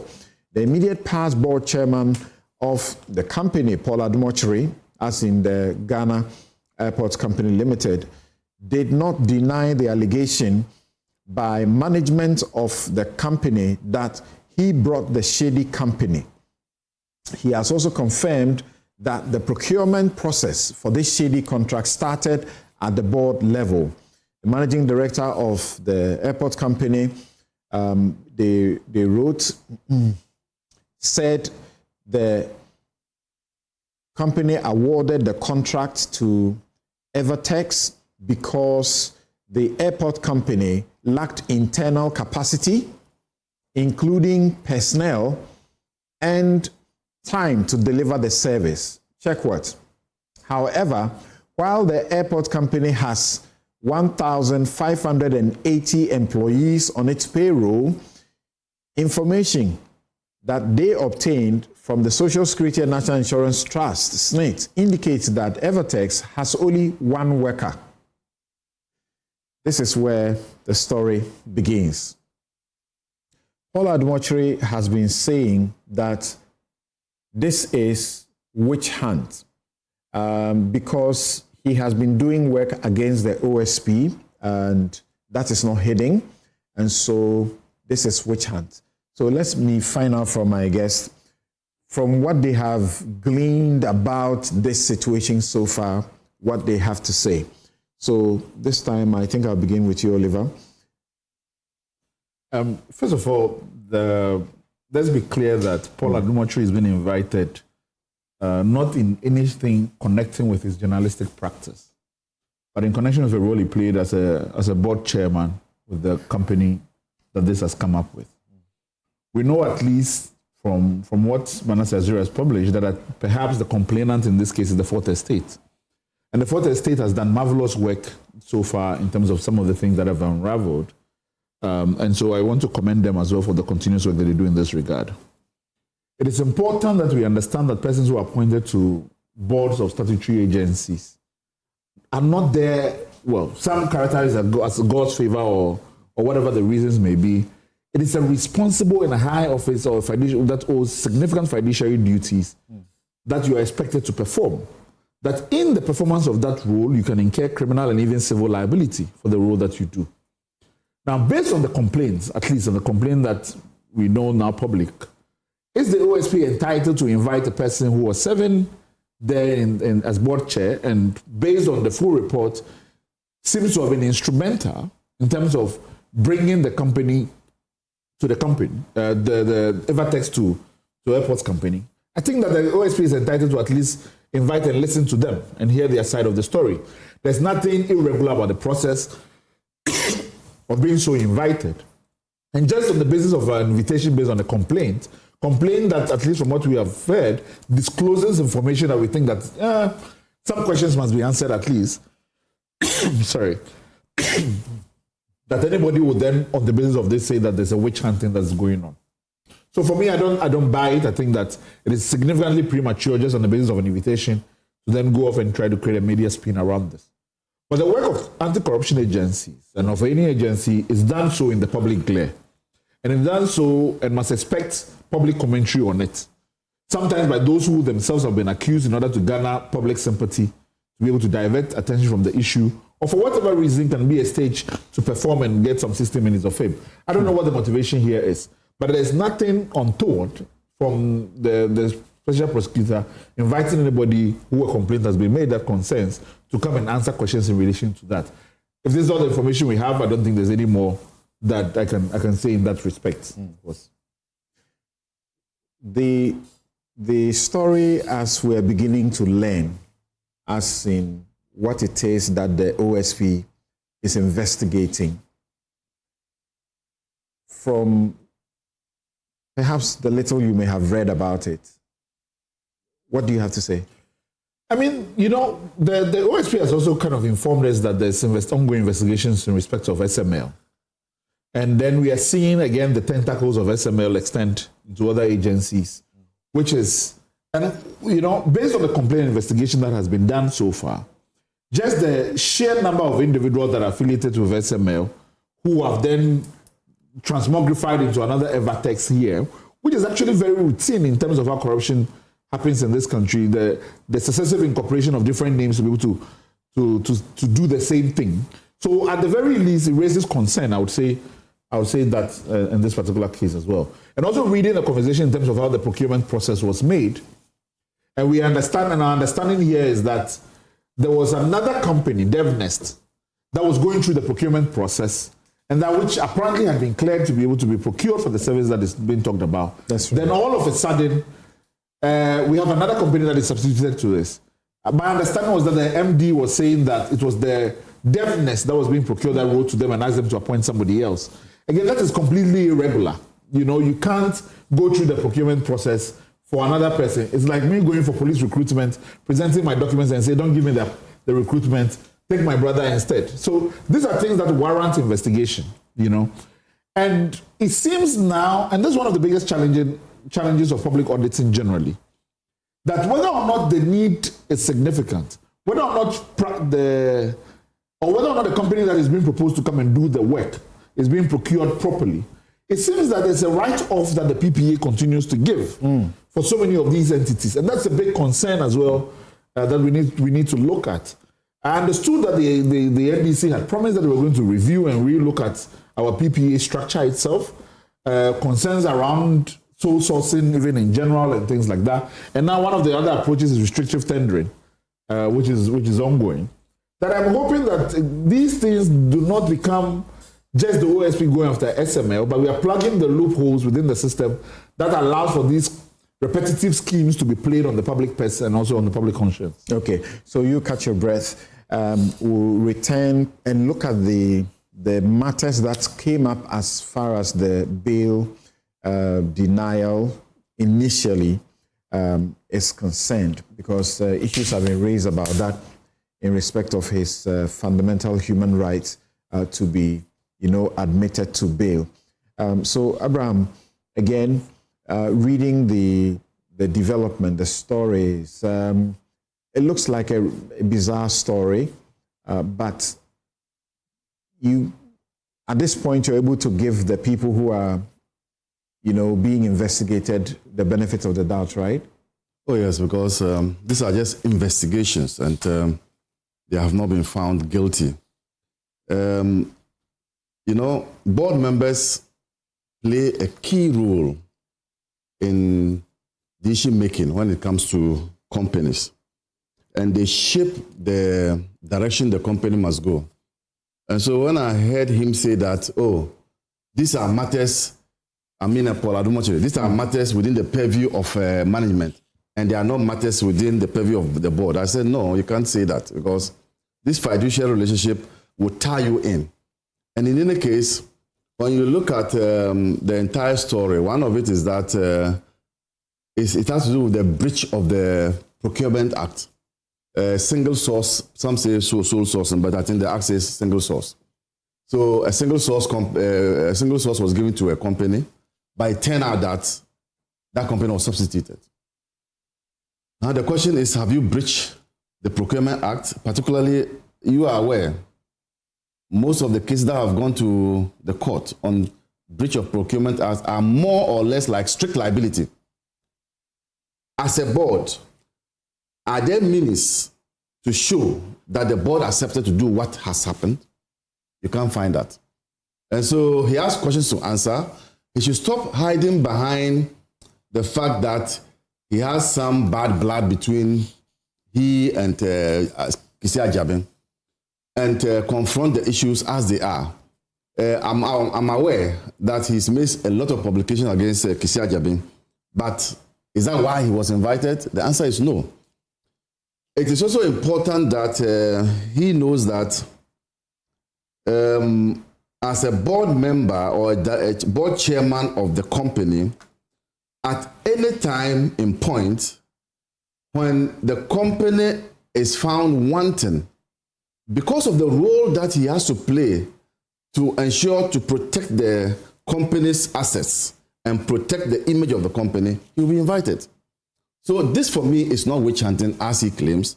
This for me is calling for accountability. The matters are clear. Did you engage in a single source and it turned out that another company has been granted the opportunity to do the work? That is what Paul Adumachi should focus on and deal with. This issue of he being invited because he has a bad blood with Ajabin is a red herring. It's diversionary, and it's not dealing with the substance of the case. I'm reading this part of the story. It says that Evertex, SML's sister company, also appeared to be dormant and was resurrected only for the airport contract. Its tax record revealed that the company has zero chargeable income for 2022, 2023, and 2024, the year it won the airport contract. Evertex paid no tax in 2022 and 2023. They also checked with the Chartered Institute of Accountants, is it? And they also confirmed that this particular company has not been licensed to do revenue assurance, and that to be able to carry out this particular job, you must have been certified by the Chartered Institute. Do these make any difference for you in the? They are huge and they are substantial. First and foremost, what's the object of that company?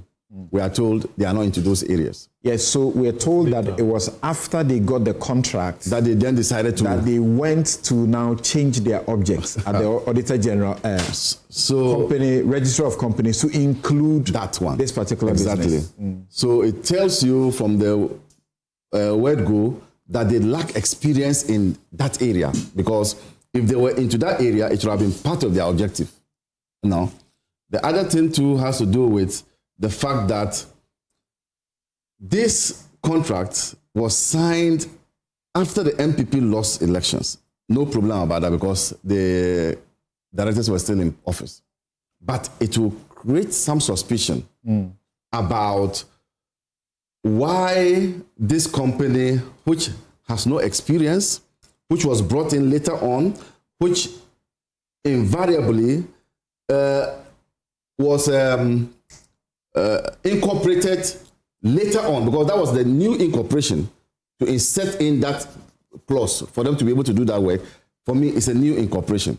But for that, they couldn't have change of objects. Change of objects. Yes, change of objects. So but that's not new it was incorporation. done. It was done after the contract was signed, an afterthought. So all this will raise questions about whether the company in itself was properly placed to engage in that work. Apart from the fact that it was being favored by the way it was selected. These are matters that maybe the prosecution will use against Paul Adom Options Board. And I think that he has questions to answer, more so because of the Procurement Act, which for me was breached. Oliver mentioned the complicity of the PPA. We find many situations where when you are sole sourcing, the presupposition is that the entity you are sole sourcing is like the only one, available to do that particular job, apart from the other reasons. But you have situations repeating themselves where the entity is not in that business, they have no prior experience, and yet they are sole sourced. And the PPA continues to approve these. When it came to the SML, it was the same situation. Their very first job in this regard was the job with the government for this revenue assurance thing. And the investigations or the report suggested that they were doing zero and yet were in a position to earn because they are earning a certain percentage on the revenue that is coming in. In this case, too, it's a 15%. PPA itself must come under tight scrutiny. And I agree that sometimes, even though there's an opportunity to ratify your conduct under the PPA Act, but in a case like this, where the minimum basic requirements have not been met, which is that this company is unique and is the only company that can provide those services, that has not been met. To find the PPA okaying it, and I don't know whether in this matter they actually okayed it. I'm not sure of that. I didn't read that. But if this has been okayed by PPA itself must come under heavy scrutiny. And they may also be contributing, and that I would say contributory negligence will be applied here, where they have also contributed to some of the things that we are seeing in the breach of the Procurement Act. And they should be the last. And I think that the PPA board must also begin to look inwards and see whether some of these things that they do is helping us. Honorable, those who did the story, they spoke to experts who reviewed the whole situation. And one of them, a foremost procurement practitioner, Kobena Atabedu, and he said that the PPA and the airport company violated the public procurement law in the Evertex contract. He said Evertex was not licensed to perform an audit and revenue assurance and should have outrightly been disqualified. So he should not have been awarded the contract. Will not be the first time you are hearing things like this. Yes, and we are all interested in matters of propriety when it comes to the governance of our country. And I come from the inclination that once you take a public office, it comes with accountability. It moves contemporaneously. And so the process is going on as it is, the invitation of the board chairman. As I sit here, I will not hasten to say that it is in a bad taste. Except that we have expectation that the procedure that we know to accompany processes like this should be adhered to. Also paying attention to, all the courtesies and rights that must be accorded to people who appear before the OSP and other. We'll talk about that. I want us to look at what we are being apprised of as regards the substance of what is going on before we look at the question of, the invitation turned to arrest and then, the detention. Right. Yes. So if it is as we have heard it to be, because it's an emerging story, I'm a bit hesitant in going so much to make certain emphatic, pronouncements on the merit. But we have heard, some of these comments that has come. And as I indicated, we are interested in getting to know what the issues are so that we can find solutions to them. If, issues of culpability in respect of certain individuals also emerge, then the law can, of course, take its course. I'm more particularly interested because these processes will somehow give us the role play and the dichotomy, even in terms of duties between the board and then management, because it looks like the argument that has come from both sides borders on who is in charge of what.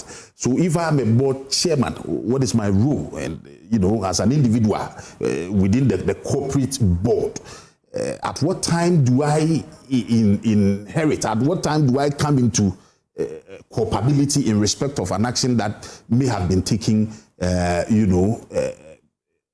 in that corporate, environment? And at what time can we say that, as for these things, they are within the remit of management?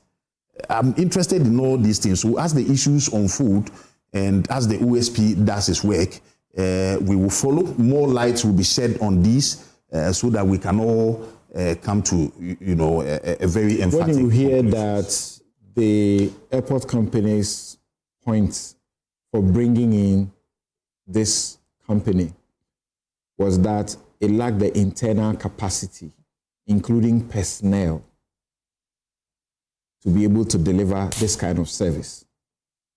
And they show you their investigations that the airport company has 1,580, and this company is just one person. That would be worrying. Conspicuously, that would be a serious issue to contend with. I will say again that it is still very early days for me to stick my neck out and make some emphatic. But as the issues unfold. You read the Fort Estate story? Yes. You read it? Yes. Okay, you saw that they attached documentation to it? Yes. Okay. Yes.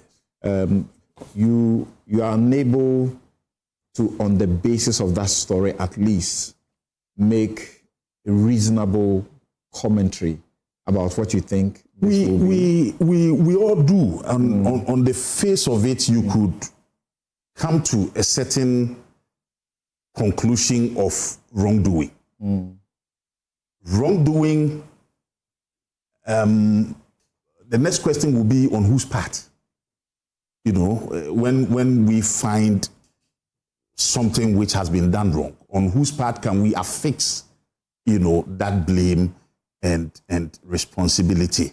The issue also has to do with times where corporate bodies may also deceive boards.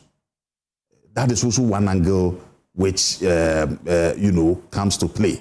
But at any point in time that we are able to clearly see that whatever was put before the board was a matter that, was clear and that nothing was hidden from the board, such that the board could have come to a wise, conclusion. But then it chose to go other way, which has occasioned some loss to the state. Then, of course, we are all interested in, affixing the blame at the right place and seeking the right recompense for the state. At this point, as citizens, as stakeholders in this country, that is what we should all be looking at. Okay. Yes, Vicky Bright. Yes, I'm just deeply troubled by the frequency with which our procurement laws are just, completely ignored or breached with zero consequence most of the time, and by our SOEs. And it's becoming so blasé that people kind of just ignore it. It's become like a tick box. So we need to go back to the drawing board and strengthen, our procurement body, the public procurement, the PPA, by punishing people who flout these rules. This situation that we have here, there's still an investigation going on, so we can't come to any firm conclusions. But looking at the story that the Fourth Estate has put out, it is clear that even a basic level of due diligence was just not done. I mean, the minimum was not done. It seems from the facts that we have so far that the board was ineffective and senior management made some serious mistakes. So it calls into question their competence. I don't know whether they had a board charter or not, but how can you have one company present to you and then write on the say-so of a private company that you should change the company that presented to you? You should exchange it with another company and you say, okay. I mean, who is driving who here? In colloquial parlance, we'll say, is the dog wagging the tail or the tail wagging the dog? Which is which? And if that company, DevNest, is telling you that they are not competent to do the job, but then you, the board, have actually passed them as the competent company to do the board, what does that say about you? I mean, what presentation did they make that got you so convinced that these guys should not only be not shortlisted or anything, but they should actually be sole sourced? And then you have them calling your own judgment and competence into being as a board. It's serious. So who are the people on the board? Who were the people on the board? So, and then we've been through no license, and then the staffing issues, you say you don't have the capacity, yet you have 9 dedicated staff, 8 full-time and 1 national service staff. They only have 1. PPA also didn't bother going through even at the very minimum, the criteria for sole sourcing. It's very clear. It's not something that's supposed to be done in this kind of way. And then the agreement also, our understanding is that the agreement was signed without even the CVs or the employees, the would-be employees or the team members. And what the person, the DevNest guy who presented, the CEO, is also one of the people providing it's a total mess. So it's very troubling, and it's a real case study of. Let me just read this portion of the story and ask you this question. The executive director for the Africa Center for Energy Policy, Ben Boachi, describes the situation as bizarre. And they say that our investigations reveal that the email address on the website of Evertex, evertel@ghana.com, is the same as the email address on the website of Evans Timbers Limited, the parent company of SML.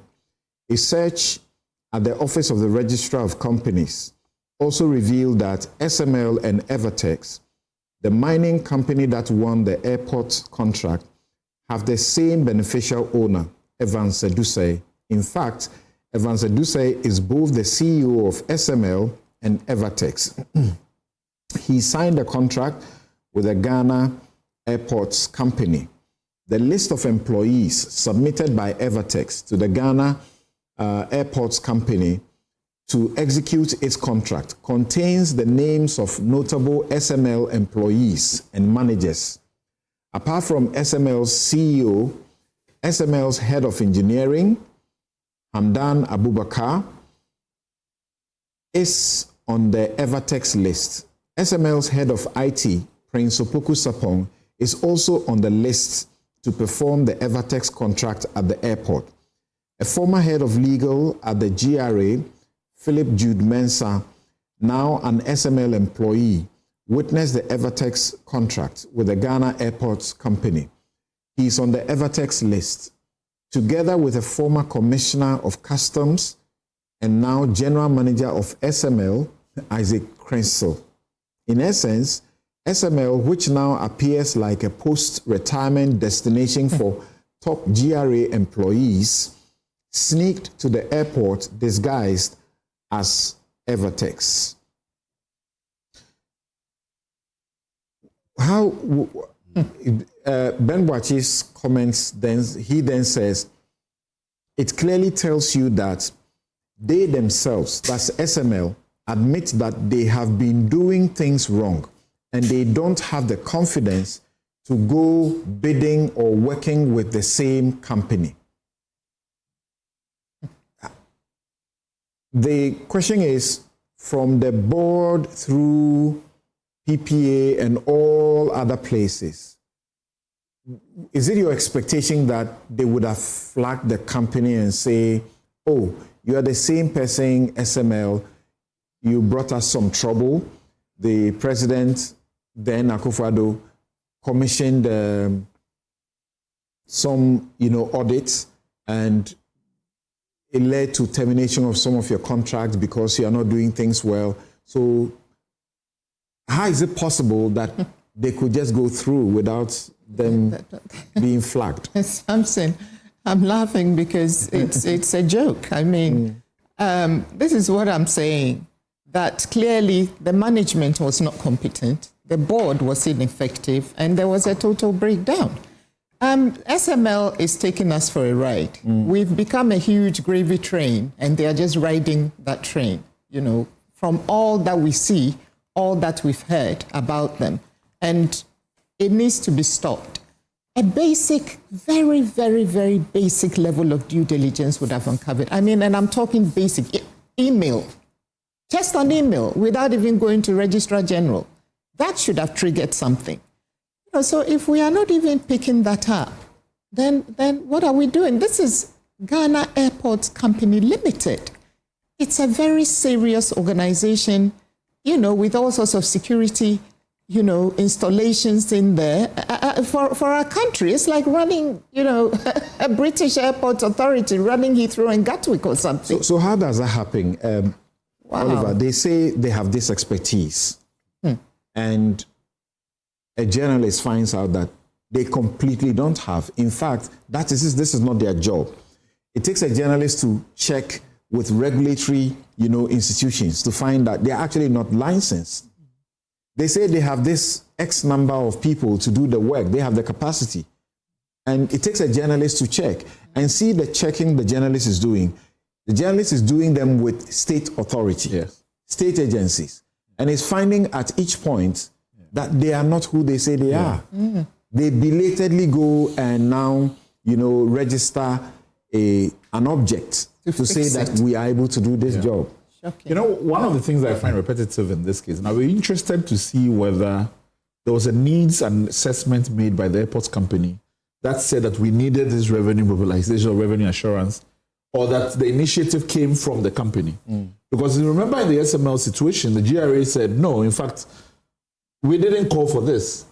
And so there's a systemic, inorganic need generated for state agencies. When they themselves have not assessed that they need a particular help in an area, then somebody comes up with a scheme and says that we are coming to do this for you. And then that goes through a process, and then people are selected.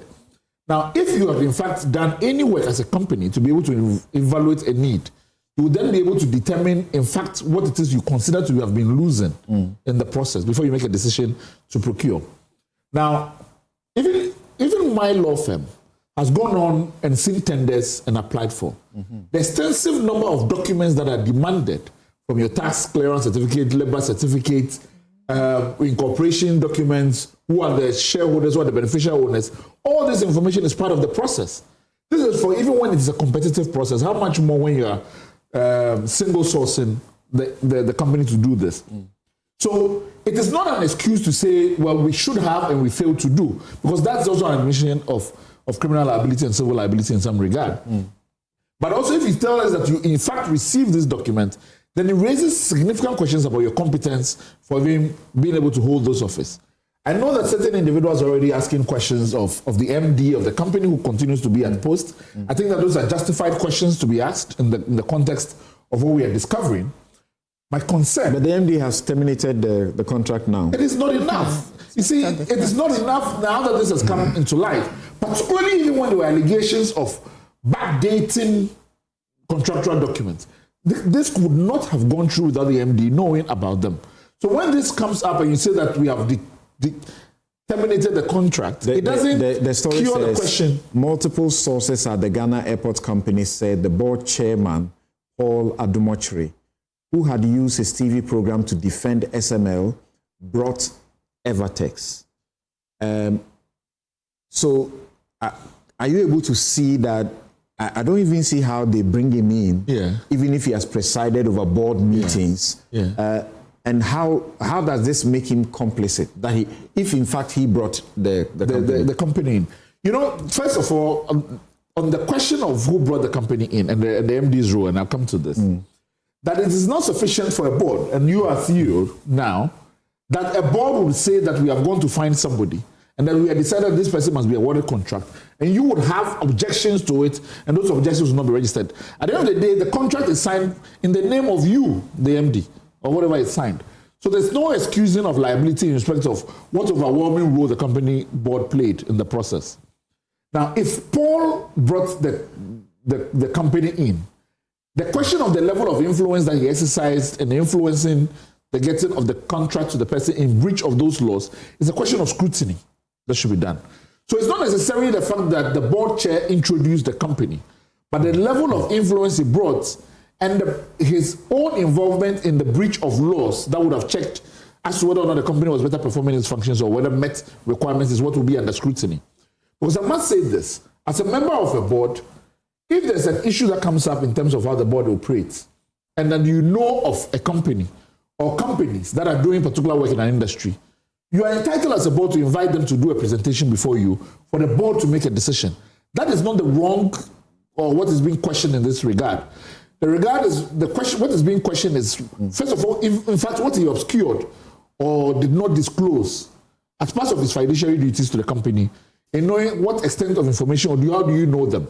Because when I read the investigation, there was a suggestion that he had denied, in fact, being the one that brought the company to them. Again, this is based on the investigation itself. So what disclosures were made and how you got to know them and how you brought them in, it's all questions that I'm sure that would have been the interest to the OSP in this conversation. If there's no an approval by PPA and the rest, there won't be this contract. So where is the board chair in the picture? I don't see his liability. So this question about when the PPA comes in and approves the process, whether or not it excuses liability is also a question that we have to be able to consider to what extent.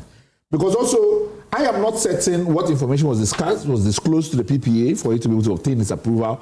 Those are things that I think the normal process of the investigation process as the OSP is doing would be able to clarify in what direction to be able to go. But the PPA must also have a responsibility to check to see that this company is qualified, they are who they say they are, and so on. In fact, and it is not new in this case that the PPA itself have been involved in violations of law. In fact, we have a former PPA boss who is currently before the courts on criminal charges. But in respect of the board chair, the role that the board chair played in the process is what is being scrutinized. So it is not sufficient to say that after I did this, PPA approved. But what role is specifically played in the process to but also with regard to the substitution of a company for another and your own disclosures that you are required by law to make. Does it not matter that the company that gets substituted also writes a letter, and Manasseh and his friends are shown the letter that they are saying, yeah, we were supposed to do it, but we felt that somebody else should do it? No, it doesn't matter at all. It is a different thing if the company that is procured changes its own name. Because this is in law, these are two different entities. Irrespective of the beneficial ownership or whatever it is, that other company must go through the same scrutiny and process. Whether or not they also have their own, they have complied with tax obligations, whether they have done all these things. These are things that must independently be interrogated. So there's no, even in fact in our laws, there's no process by which one company writes and says, give my job to another person. Like, it is not even fathomable for that to be the situation. In fact, for me, this is the first time I'm seeing this happen. Okay. They say that this first company that was engaged, they appeared before the board on 3 occasions. The last appearance was on August 16, 2024, during which fees for the audit and revenue assurance services were agreed.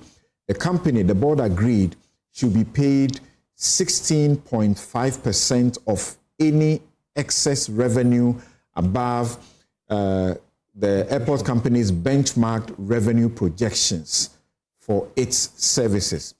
He sits at the board and supervises what the board, as it were, moderates the board's discussion. Vicky, because you wanted to come in, I'm still trying to appreciate what he would have done wrong, for which he will be the focus.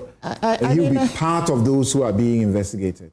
I'm also struggling having the same challenge because introducing someone per se is not an offense, but I guess it's how far you take that introduction and how complicit you are in maybe turning things around. In this particular case, DevNest, which is the company that appeared before the board 3 times and was then subsequently allowed to qualified as being the sole source company for this job, wrote. So if they are telling you they can't do the job, does that not immediately, isn't that a red flag? And then the people who can't do the job are recommending another company. So at that point, even if you hadn't done any due diligence at all, that should definitely be a point at which you say, okay, now where is this company? What is this company? Bring all your documents and dot your I's and cross your T's. And if you're talking about the board, then you should look at the whole membership of the board. Right.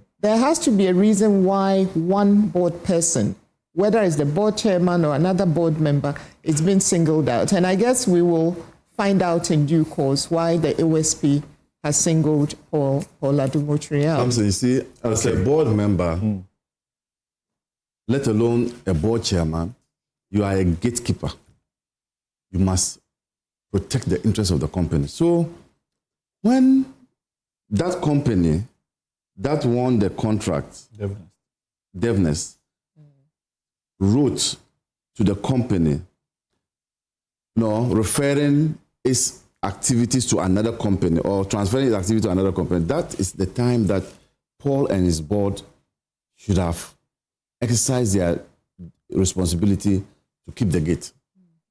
At that point, they should have truncated that contract, terminated it, and then look for that other person to also come and do a presentation.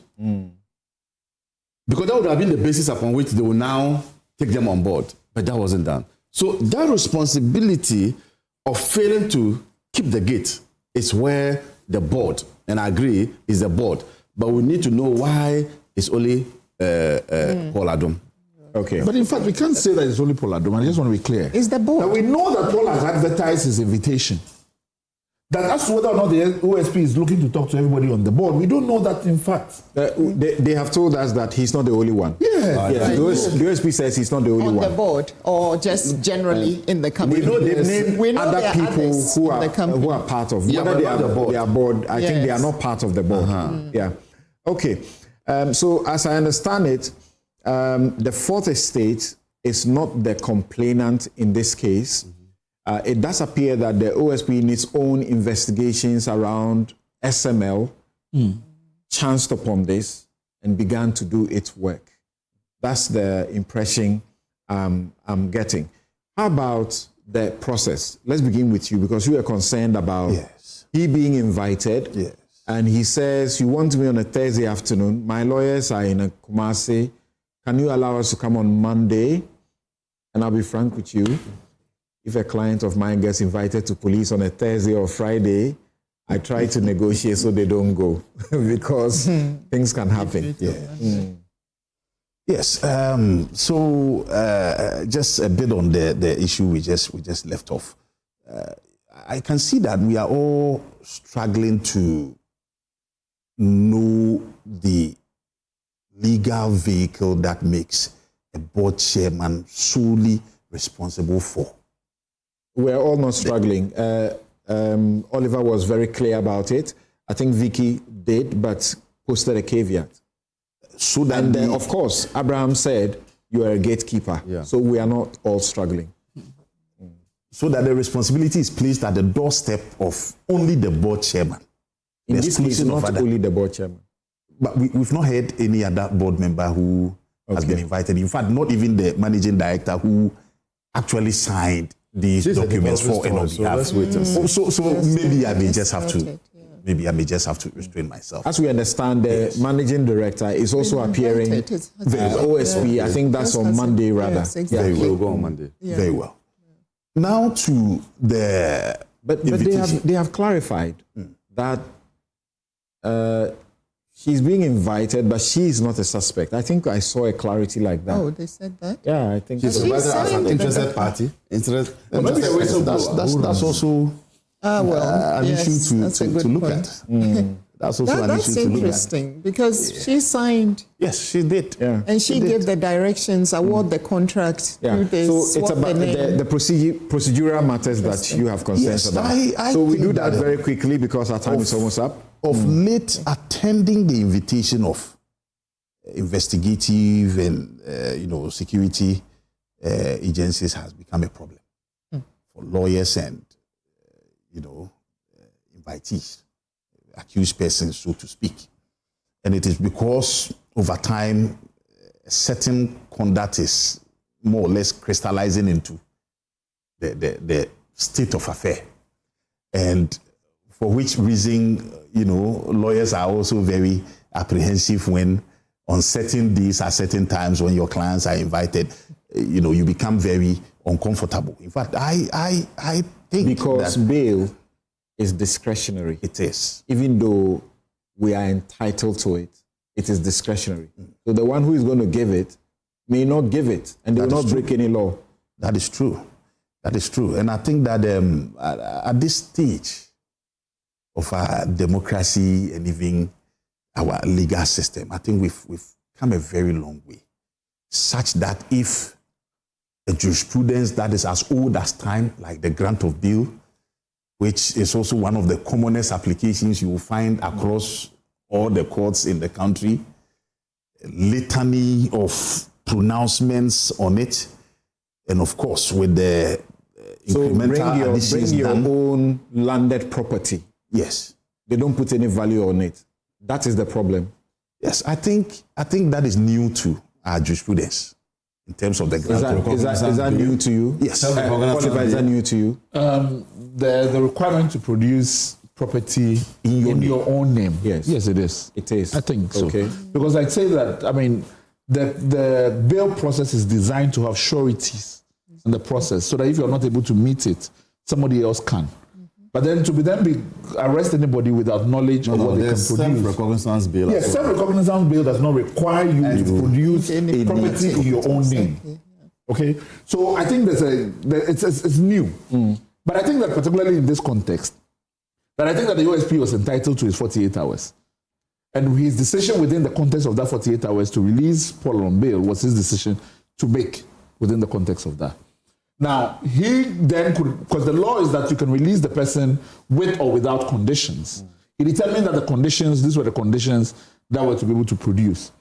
His determination that the condition was demanding was that the property has to be in Paul Adumachu's name, for me, was a strange one.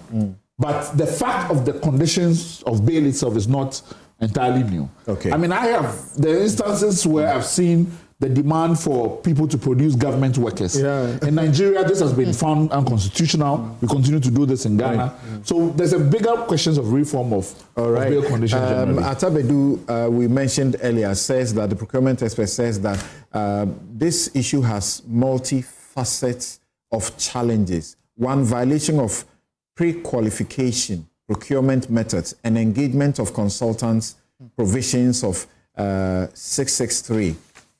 Contract law, several vitiating factors come to play, i.e. capacity to contract, fraudulent misrepresentation, corporate governance. There is obviously undue influence and the adherence to acceptable practices. Institutional capacity, both the boards of PPA and GACL were negligent and incompetent, and they must collectively be held accountable. I'm sorry, but we had extra time, but we have used that extra time. Thank you, gentlemen and lady. Victoria Bright is international corporate lawyer and entrepreneur. Paul Admotri sent me a message. It's quite very tall, but he's trying to explain that there's a lot of loopholes that you need this assurance methods to plug at the airport. And from the message, he suggests that if we're able to do this and do it well, the money we get from this place alone may be the reason we may not need to go anywhere borrowing money. So that's just to say, and that some journalists and other individuals get sponsored to work against this kind of, tightening the loopholes, and we should be careful about that. Okay, Abraham Amaliba is Director General of the NRSA and member of NDC Legal and Communication Team. Kwabena Boateng is MP Judicial and Deputy Ranking Security and Intelligence Committee of Parliament. Oliver Bakavomo is Constitutional Rights and Policy Strategy Advisor, Democracy Hub. They are doing a protest on the Galamsey menace in September. The date again is 21st. I'll join because this existential threat, we must overcome it. This has been Newsfile. I'm Samson Ladia Yanini. Have a good afternoon.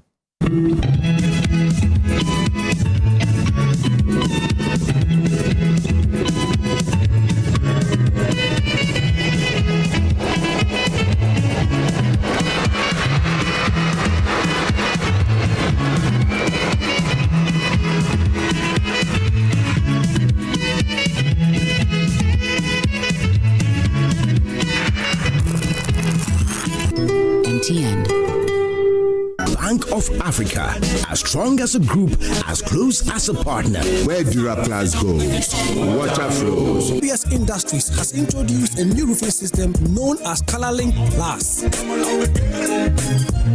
Flamingo paint, simply superior. Syntax tank, are you strong? Are you tough? Cherry Tree Properties. We develop spaces as though we were going to occupy them.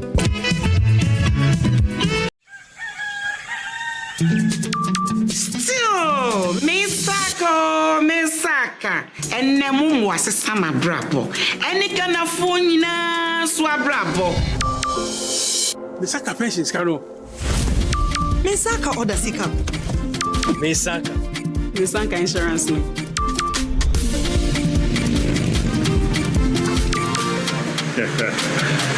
Misaka loan.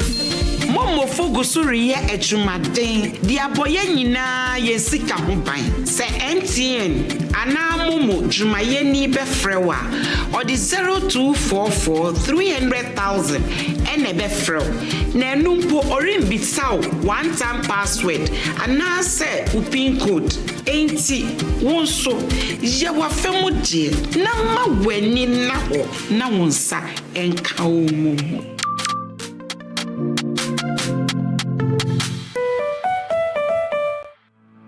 For decades, we have helped businesses connect with their trade partners all over the globe. From Ghana to Burkina Faso, Côte d'Ivoire, Benin, Togo, Senegal, China, Morocco, France, Netherlands, and many other countries. We have made it possible to bring Ghana to the world. We have brought small and medium businesses closer to their customers across the regions in Ghana with our SME support facilities. We have brought relief and smiles to the faces of families with our employee personal loans. With our cutting-edge technology and digital support, we take the burden of complex thinking off you, making life simple. That is who we are, as close as a partner. Bank of Africa. We are indeed the African bank with the global reach. When it comes to your kitchen, don't settle. At Safety and Home Solutions, we combine European-made aesthetics with premium materials built to last. Every cabinet, drawer, and finish is crafted for both beauty and durability, made to handle real life every day. What makes us different? We custom design your kitchen to fit the exact space. No guesswork, no one-size-fits-all, just clean lines, smart storage, and the layout just fits how you live. And once you approve the design, installation is smooth and fast. No delays, no stress. Our in-house team handles everything with precision and care. Visit us at Safety and Home Solutions Kitchens on Spintex Road opposite the DVLA Ultra Center and start designing the kitchen you deserve.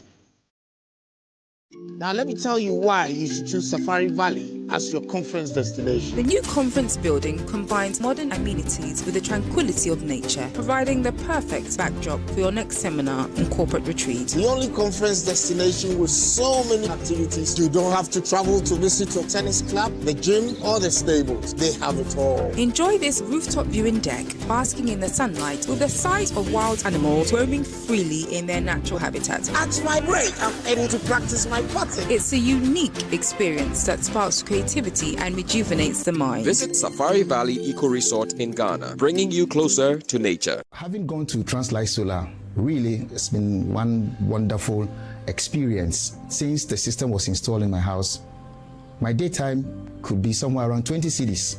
And so I've seen a marked reduction in my bills. And because of that, I am not paying as much as I used to do when I was relying solely on the national grid. My house has now become the city on the hill. With this current doomsaw, anytime my area is off, my house is well lit. Everything is on point. And I can get as much as 13 to 14 hours with my ACs and everything working perfectly well. So I can say, as for Translight, they are the truth, the way, and the light. You have to speak to Translight today. In fact, speak to them now, right now. Translight Solar. Translight Solar.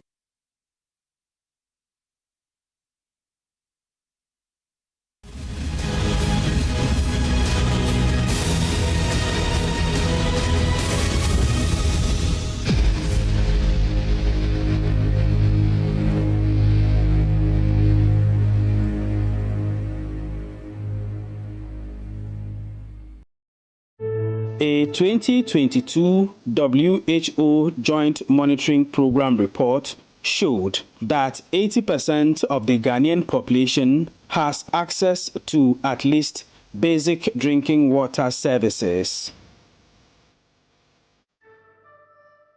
Sanitation access.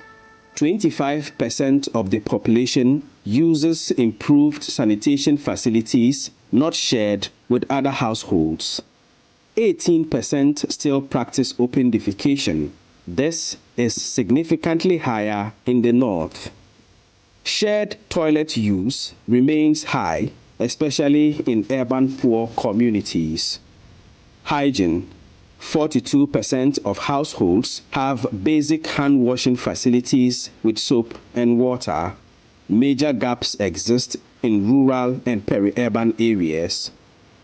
Wash situation in the Upper East region is one of the poorest in Ghana.